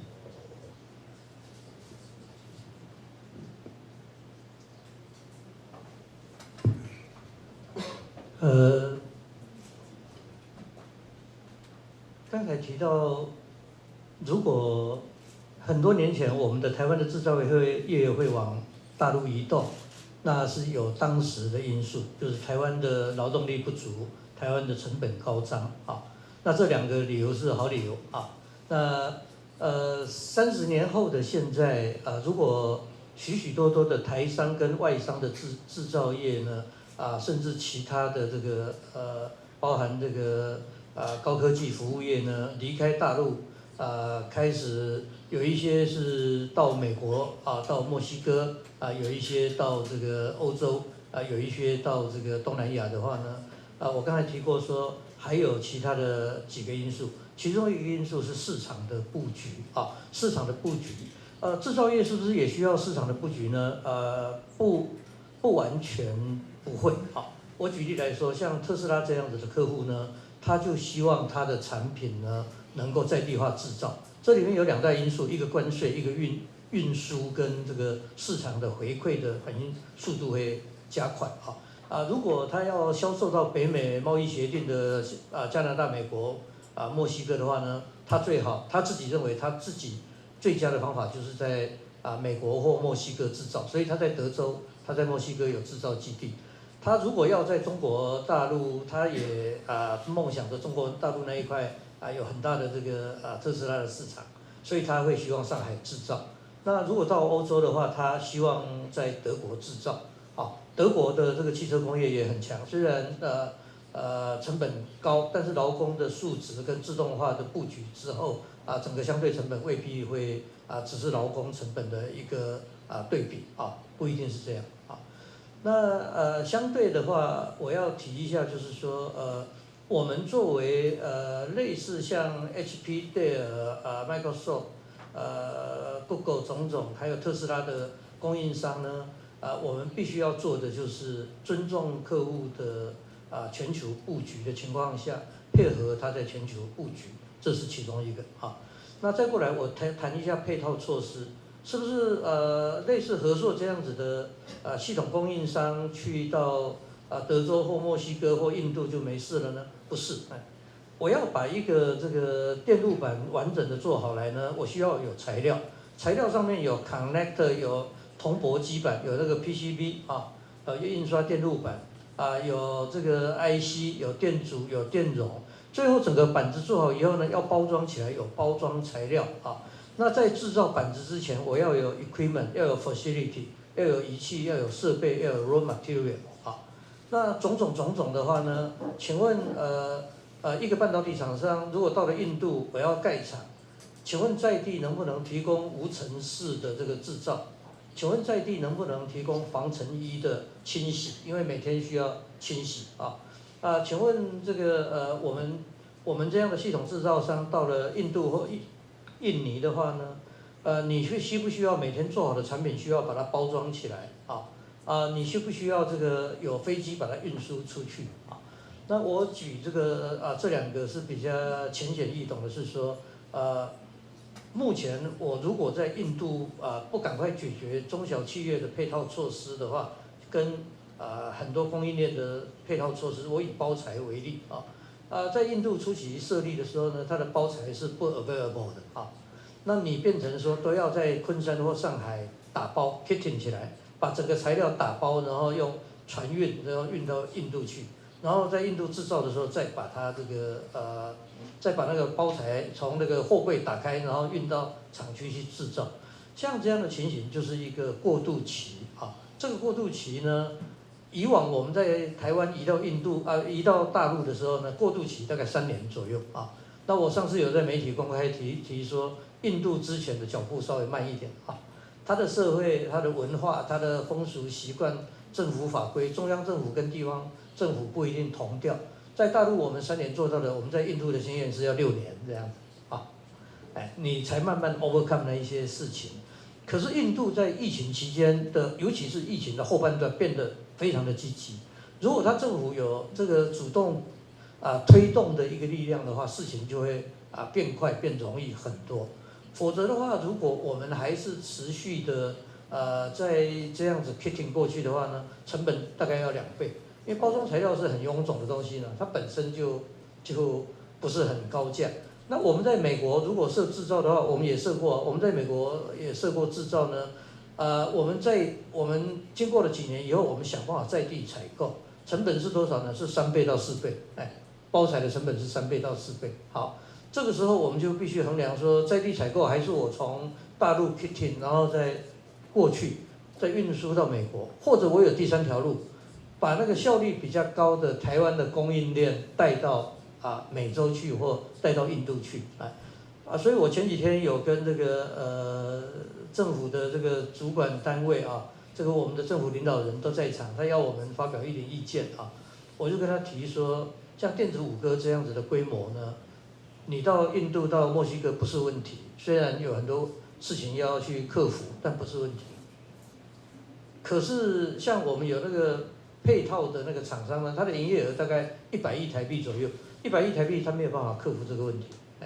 我到了一个地方设厂，我的干部需要住宿，他带去的小孩需要就学，他有时候身体不舒服需要看病，他的饮食习惯不习惯，他希望想念家乡，希望有食物。我就想说，我们何不让这个政府相关的，包含这个外贸单位跟经贸单位跟开发基金，他们结合民间，大家一起来投资一个对外不必经营到工业区土地开发那么大的事情了。但是你把医院、把教育、把饮食，甚至你可以租一条 T3 或 T2 的这个宽频网路线 ，share 给那一些资本只有2亿、3亿的小厂家，他们就不需要单独去面对这样子的事情啊。包含你要设这个集体设这个逆渗透的引水，让它把那个水质净化，让所有的干部员工这个都可以很安心，也很顺畅的就落地生根工作。那这样的话，它在移动的时候的顺畅程度会增加好几倍啊。那像这个都是我们在讲，刚才在提说上下游嘛简单讲，并不是一个中心工厂到了那个地方就代表这个 migration 成功啊。好，那这个时间要多久呢？我跟各位提一开始的时候呢很困难，包材也要打包，然后或者在地培养厂商。可是你给他3年的时间有小成，你给他6年，一旦成熟以后的，我认为那个指标的量，那个量如果跨过20%跟30%，后面的70%、80%，它会像滚雪球一样，用3倍的速度就，因为什么？因为前面要解决的问题都被前面的20%、30%的量给带动了那这个就是目前台商遍布全球，到了印尼，到了越南，到了印度，到了墨西哥，必须要克服的问题。好，谢谢。谢谢童董事长。我想确实我想在过去我们也听到很多的厂商在提到往全球去布局的时候会碰到各式各样，包括一些 local 的一些议题。但是我从刚刚童董事长的回答，我们就可以看得出来，其实台商在这一方面其实有长足的经验。好，那这个全球布局也不是今年开始做那其实我们已经长时间。那整个供应链，我想在这样子的带动的情况底下，尤其是这些配套措施我们讲整个 cluster 的形成聚落的形成。好，那么从过去的经验里面我们相信台商在这一方面在目前面对这个全球结构的变化上面，应该是相当有这个还是大有可为的那当然我们也发现今天其实在座有2位永续长在也就是说，其实刚刚提到的是供应链的全球的布局，但是呢，在这全球布局的同时，其实世界上发生另外一件大事情，就是我们看到的是各国都在谈净零谈这个净零碳排相关的议题。好，那当然，其实更大的议题是 ESG。好，那这一些的这个状况，我们发现这个业者其实这段时间很忙很辛苦一方面要兼顾这个全球的 rebalance 重布局，一方面呢要兼顾这个净零永续相关的一些议题所以我想今天很高兴我们双 A 的这个永续长都来到现场那Lady First 那我是不是也先请这一个Grace 跟我们谈一谈，就是说如果从我们的这个台湾的角度，我们怎么去这方面在处理企业 ESG 上面的一些经验那待会儿我们再请这个那个吴永续长。因为宏基是全球的品牌嘛，所以我们算是很早就意识到，其实做生意，社会跟环境的这个责任也相当的重要。所以我们在08年就成立了整合性的单位，那时候叫CSR 办公室，现在叫 ESG 办公室，来统合整个集团包括供应链管理在 ESG 上面，我们到底要怎么做，有没有什么策略，有没有什么方向所以在08年刚开始成立的时候，其实我们就是2大主轴，就是 Acer 做什么，我们也带着供应商一起做，因为我们等于说我们带的是一个要打国际杯的一个 team 所以我印象非常深刻。所以一开始其实我们先是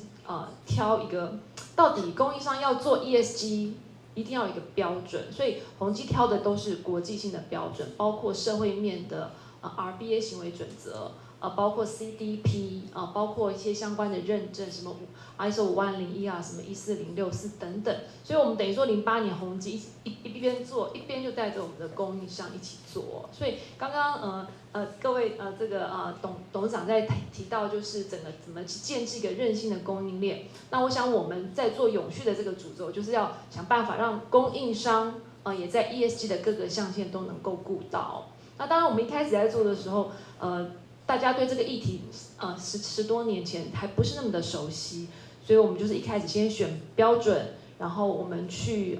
做查证，去做评分所以 Acer 在12年也导入了ESG 的评分表，叫 ESG Scorecard， 它其实是会放在我们在对一个供应商做 QBR 的时候当成业务评断的一部分。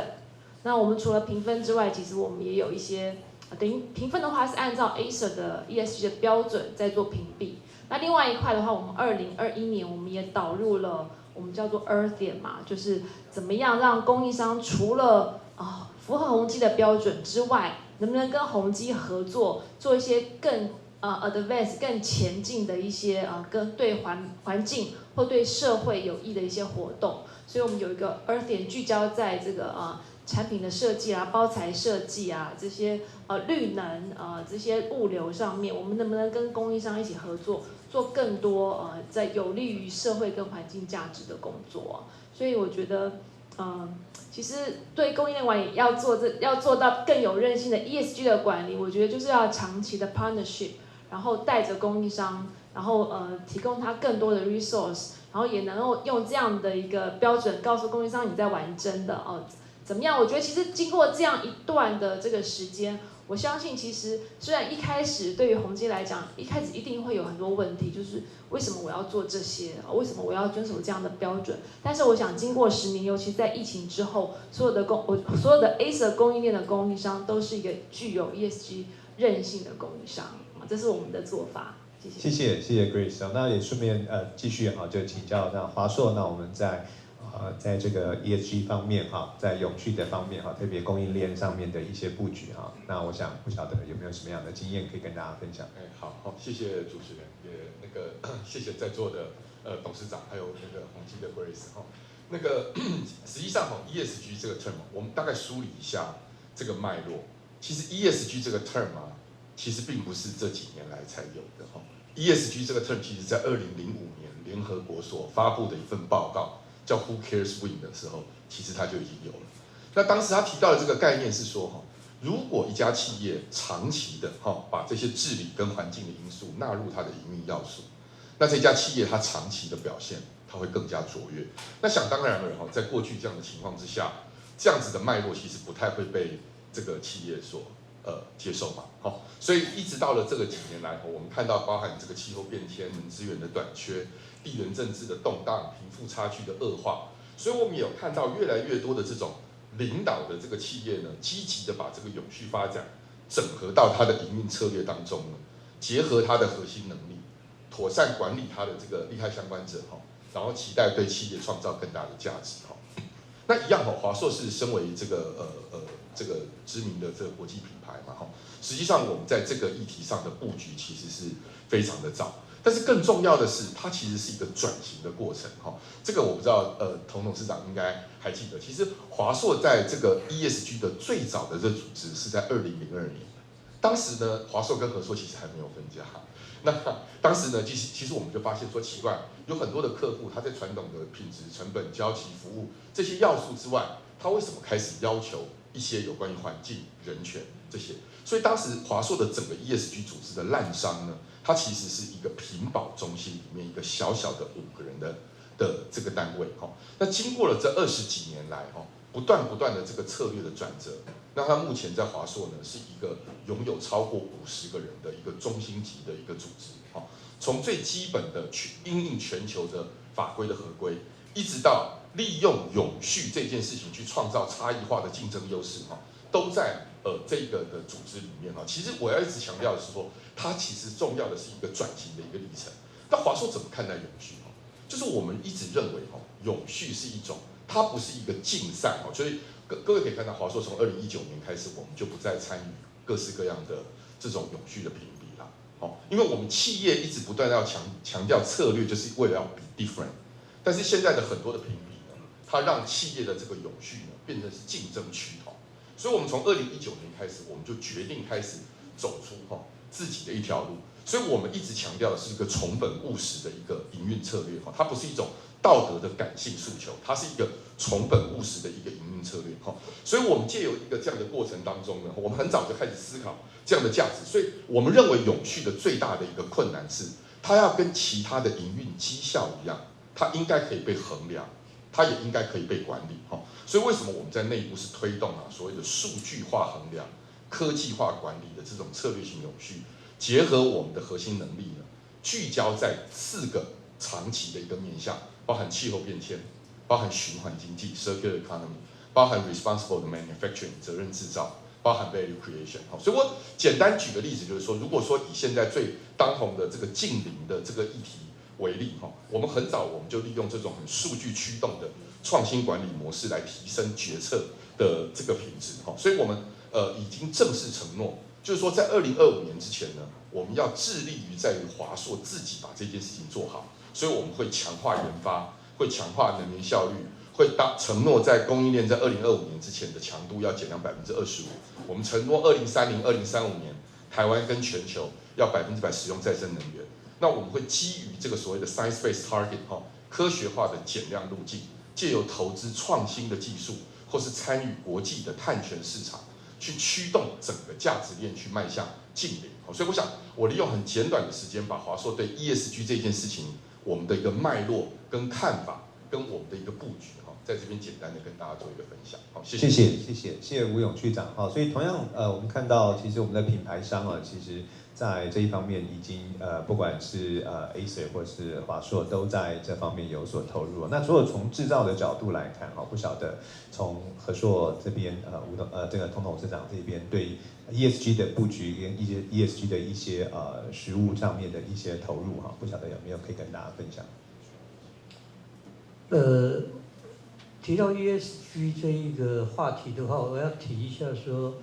有一些是本来就有的观念啊，只不过这个观念到了这个阶段，用 ESG 3个字去把它涵括之后呢，希望落实在公司治理跟公司的营运行为上面啊。那这里面最基本的观念，比如说我以这个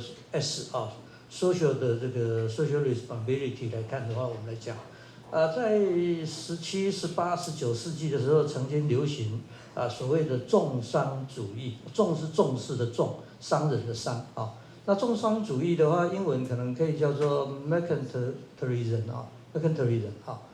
那这个重商主义的思想呢，就是赚钱至上，其他的免谈这样子啊。那人跟人衡量的一种资本主义走到极致的观念，就是你有500万，我只有100万，那么你的幸福就是我的5倍这样啊。万一他不是500万，而是我有100万，你有5000万，那么你的 happiness 就是我的50倍啊。但是我们想一想，事情是这个样子的吗？这个马克思说过，说吃第一碗饭的时候是饥饿啊，吃第2碗饭的时候呢是幸福，吃第3碗饭的时候就不知道是什么东西了。你要继续吃到第50碗的时候，不是傻瓜吗？松鼠或者这个狐狸不会做这样子的行为。森林里面有什么样的这个果实，大家就共享。有没有一只松鼠把这个100个这个橡树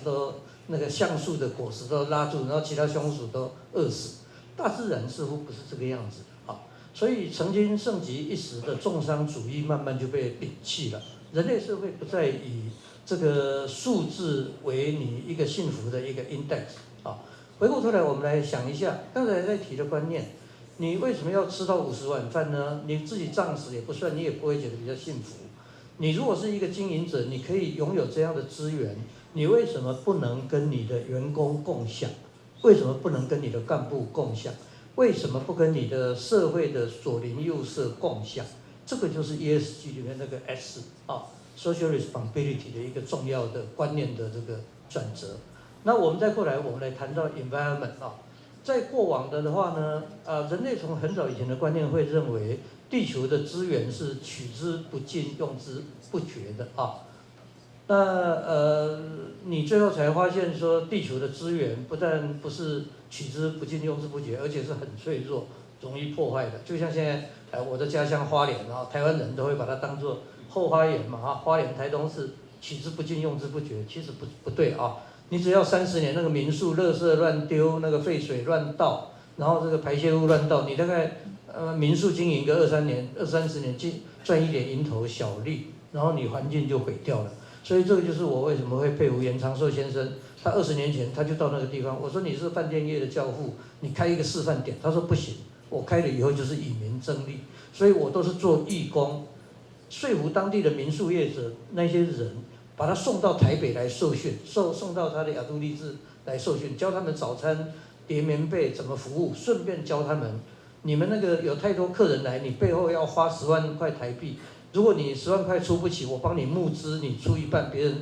有那个热心的这个人士出一半，想办法挖那个化粪池，让大自然经过一个合理的分解过程，它就可以自然排放，而不是废水乱倒，很快就污染地下水。所以我们要有信心说，这个社会还是有很多不走资本主义、不走重商主义的人，他很热心的在社会各个角落努力。我举另外一个例子。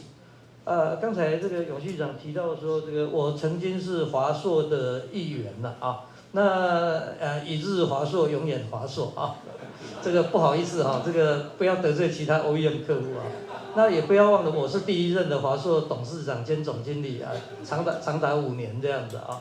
在我担任董事长的时候呢，就有 Sony 这样子的好的客户呢，我要表扬一下 Sony 的观念，他主动跑来讲说。你们那个焊锡的点含铅的比重太高，这是第一个。第二个呢，你们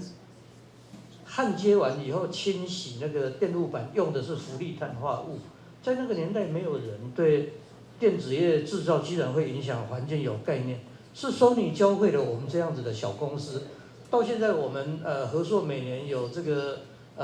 我们现在和硕每年有这个400亿美金的营业额啊，40个 billion US dollar 的这个营业额，我们的规模已经不小了。那我也相信，不管华硕或和硕，已经把当年类似像老前辈像 Sony 教导的这样的观念学会。为什么？因为 Sony 在提倡这个的时候，他是不自觉的或自觉的，认为自己是领导厂商，有责任对社会。环境的保护尽一份责任，那个时候完全没有法规完全没有法规，所以你就找人来给厂商上课，告诉你说，你那个地球的臭氧层快要被破坏了因为氟利碳化物，未来几年我们的 trend， 你现在不准备，未来几年你们这些小厂商会跟不上，为什么？因为冰箱也要改那个，还有冷气的那个冷媒都要改成不能有氟利碳化物，所以相对的，我们Sony你卖给我们Sony的产品，我们不愿意看到你用氟利碳化物去清洗。再过来，你们的焊锡的点，当电子产品抛弃的时候，里面的含铅的那个焊点的铅会渗透到环境里面，成为重金属污染。所以他希望这个我们来共同出资研发，研发要钱，然后这个焊锡点，最后我们改用的不是铅，而是含银跟铜的成分。那银是比较贵的贵重金属，你成本会提高，而且焊点没有那么亮，而且它的那个保护能力是不是有到那么好，还要再经过反复研究验证。但是经过10年的时间，大家都 overcome 了经过10年时间以后，大家克服了这个技术困难以后呢，从此以后电子业如果谁用氟利碳化物去清洗你的电路板，你的产品会卖不出去法规也跟上来了。所以我非常怀念领导品牌，它不以法规的下限为标准，说法规你规定有，所以我不得不 follow。而是走在前面，鼓励大家在获利赚钱，然后冲高业绩的同时，能够善尽你有一些东西该分享员工干部，该分享社会，有一些东西该保护地球的环境。那我认为这一些观念的逐渐成熟，最后把它 write down 下来，落实在我们的公司的运作里面，这就是今天 ESG 这3个字的一个重点那当然，我也要跟各位讲说，有一些东西是大环境有一点无奈，只能等待政府的政策前几天我们的关系企业华勤在做碳盘查，我听着简报听了30分钟，我就快要睡着了他就不断的讲一大堆数字，我后来跟他讲不要讲了你盘来盘去无非就是电因为我们那个研发单位还有工厂都是耗电嘛。那台电的用的碳是多少，你的百分比就多少。干脆你上网去查一下这个台电的这个每一度电里面含多少碳，然后你直接看上个月或去年缴了多少电费，一乘出来，胜过于你每个单位在那边算来算去。那个碳盘查，我是觉得说耗掉，就是主管机关上柜公司要盘查嘛，耗掉你很多功夫。我说是啦，你还是要努力做一次，让你具备这样的概念，知道说这个整个社会进展到要做碳盘查的。可是真正的大的结构是，台电如果它都是用烧炭的方式，那你的碳就是很多嘛。所以最后我在讲说，政府的策略才会引起我在反省说，我讲2个，第一个是我在做电动车的过程，突然有这个体悟，如果我们电动车的充电用的电都是排碳的电，那么电动车一点意义都没有，电动车对 environment 的保护呢一点意义都没有。所以那个电动车那个 EV 那个 E 哈，不是可以讲说不要讲说是电 electrical 啊，应该讲说是 environment 啊，它是保护了 environment 的一个 vehicle 啊。也就是说，如果你只是把电动车那个车子的排烟管的冒的碳改成发电厂冒的碳，那整个地球还不是一样在排碳呢？你唯有我用的电动车，我的车子不排碳了。然后我发的电呢也减少排碳或者不排碳，最后整个地球才得到保护啊。所以这是第一个我得到的小结论，关于这个环境上面，也就是如果继续大量使用排碳的发电，那么发展电动车是毫无意义，或者它的意义被打折，打了6折，打了5折，打了4折、3折，啊，这是第一个。第二个，我们回归到。排碳造成的地球暖化才是人类的公敌，而核能不是啊，这就是我的结论啊。好，谢谢童董事长。好，其实从刚刚的这些分享里面，我们其实看到那个 ESG 的涵盖范畴非常的广泛，而且呢，在我们企业可以开始在做，其实刚刚讲个非常关键，就是说从我们的龙头厂商、品牌厂商。其实以前 Sony 为例哈，它真的是可以起到这个带头的作用啊。那当然也不只是这样，我想我们台湾包括工业电脑的业者，包括我们很多 SI 的业者，其实也在这个方面也开始投入相关的资源，从 supply side 的角度去协助，去做到这个净零永续相关的这个供应链的布局啊。所以我想这个问题就请教这个何董哈。就是说，如果从这个研华的角度哈，或者从工业电脑的角度哈，那目前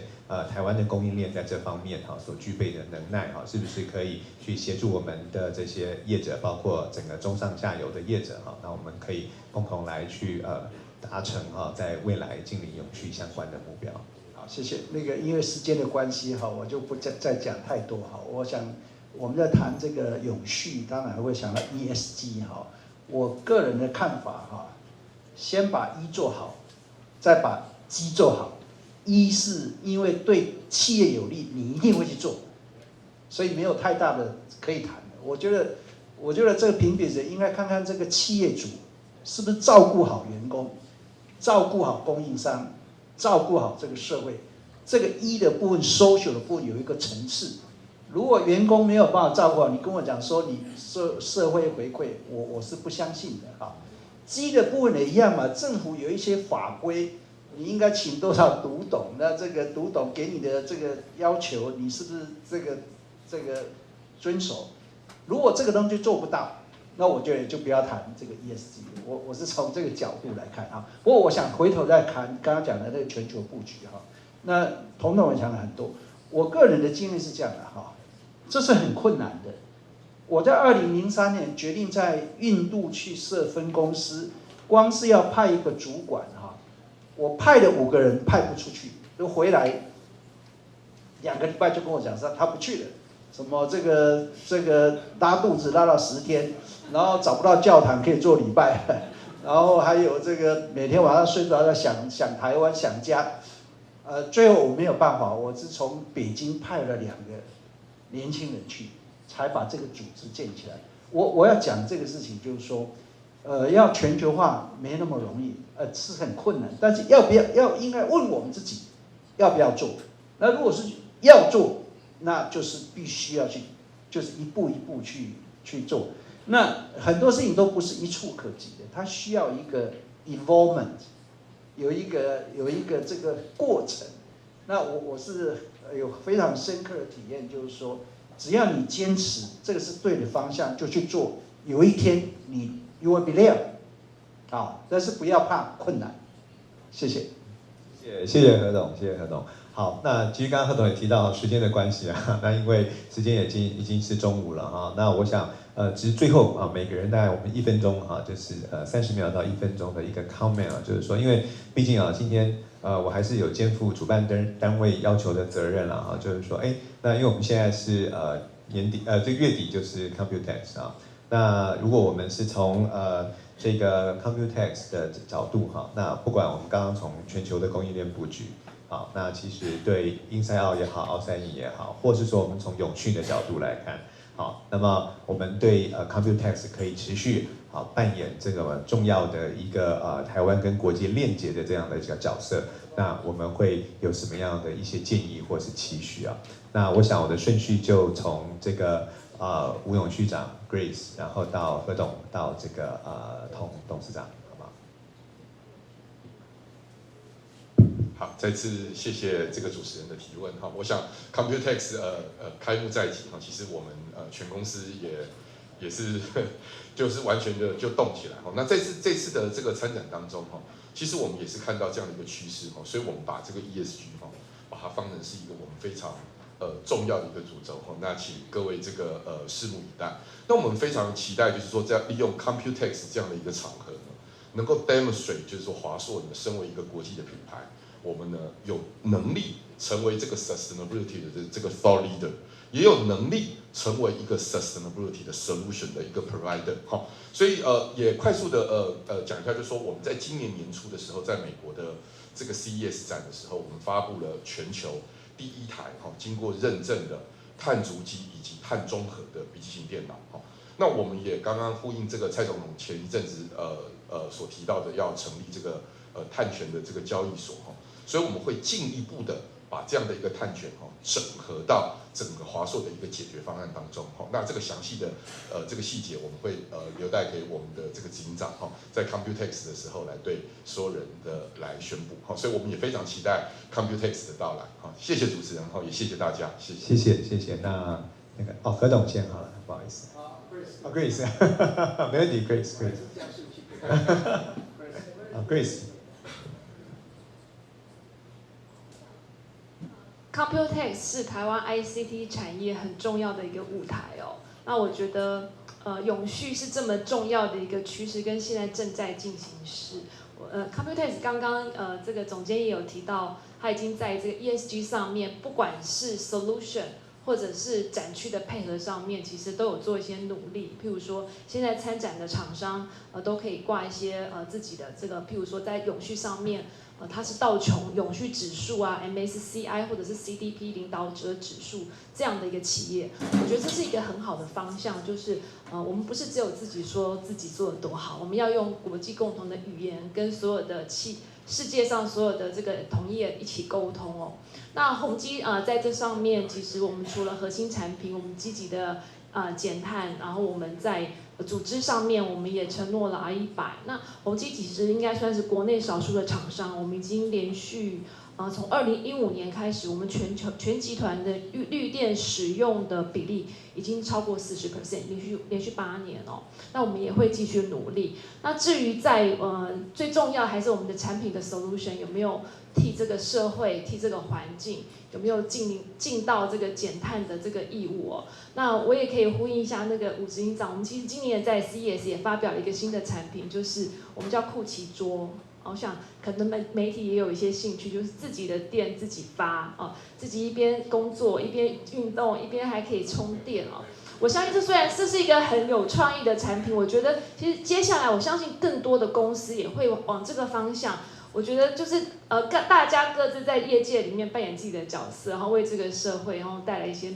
更永续的方向。以上，谢谢。谢谢 Grace， 那请何董。好，谢谢。各位知道，我刚才讲过，就是台湾的这个电脑产业对全世界的影响啊。那 TCA 是台湾最大的一个，等于我们是这个ICT 产业的一个 creator 哈，一个这样。然后我对这个 TCA 有一个建议期望嘛，因为我也是这个 TCA 的这个常务理事哈。我希望就是面对我们现在刚刚提到的全球化哈，或是短链啊，我们提出一个5+1的战略哈，就是在未来5年之内哈，在全球5个地方，美国、印度、欧洲、东南亚、中国，各举办1年举办1次，跟台北一样的 Computex 或是智慧城市展。把我们台湾的影响力扩展到全球5大洲，啊，那我认为这个对台湾是会有很大的贡献。那一方面，我们不是只有我们好，我们应该带动全球的 eco partner， 甚至今天在座很多外管，说不定他们很乐意来跟我们合作，在他们的国家也办一个 Computex。我的建议是这样，谢谢。谢谢何董，请同。TCA 作为这个台湾最重要的这个资讯科技的一个会员厂商集合的一个平台。那这几年在这个彭双浪理事长的这个领导下欣欣向荣也突破了很多疫情的困境。那今年的这个 Computex 已经大家都又恢复到实体展了嘛我相信一样会有这个超过上千个厂商的这个3000个摊位，我也相信会有数十个国家的成千上万的外宾会涌到台湾来那我希望这个台湾继续以 Computex 这样子的活动跟全世界交朋友。我们在这个地方可以交换这个最新的这个科技进展、最新的资讯产品的这个近况那在这上面也可以这个互换名片，这个认识新朋友那台湾一直是全球资讯科技的好伙伴，那我们也期待台海平静无波台湾可以继续这个扮演这个全球这个资讯科技上面可以服务大家用资讯科技又让台湾继续跟大家交朋友好，谢谢。谢谢。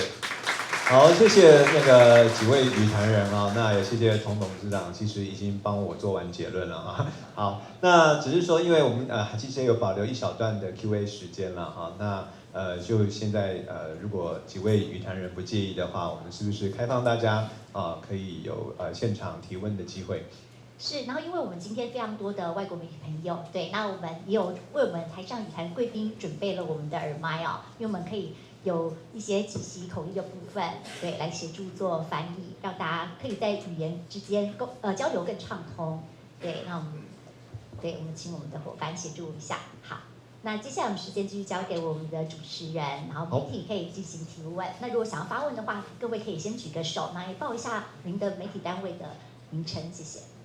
好，有吗？还是刚刚其实休息时间都问过了？还请。好，伙伴帮我们递下麦克风，好不好？你好，我这边是数位时代杂志我想要请问，就是一个有关于能源的议题，因为我们刚刚也谈了很多永续的问题，那其实就是今年4月就是电价调涨以后，那我想要了解说，对于 ICT 产业，我们在用电上的一些成本的影响，以及说我们在用电管理上会有怎样的调整？这样，谢谢。OK， 这听起来是永续相关的问题吗？好，那不晓得这边有没有宏基这边有没有？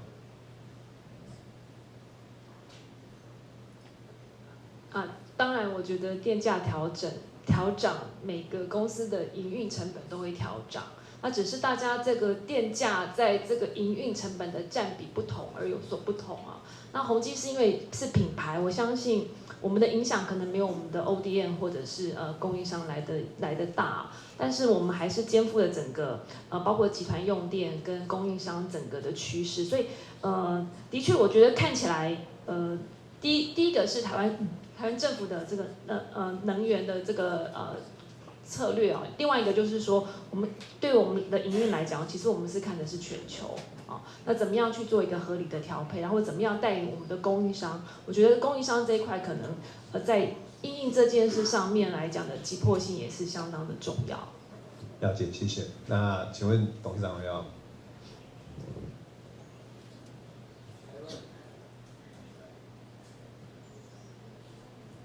我曾经公开表达意见说，台湾的电太便宜了便宜到会滥用，那或者便宜到出口很顺畅，其实是拿电在补贴出口那这是第一个。第二个，台湾的电价是怎么的便宜呢？这几年我给他统计过了，工业用电跟民生用电大概从2.4块到2.8块中间跑请问韩国是多少呢？韩国大部分在最近5年度呢，大概都是台湾的20%到30%的 up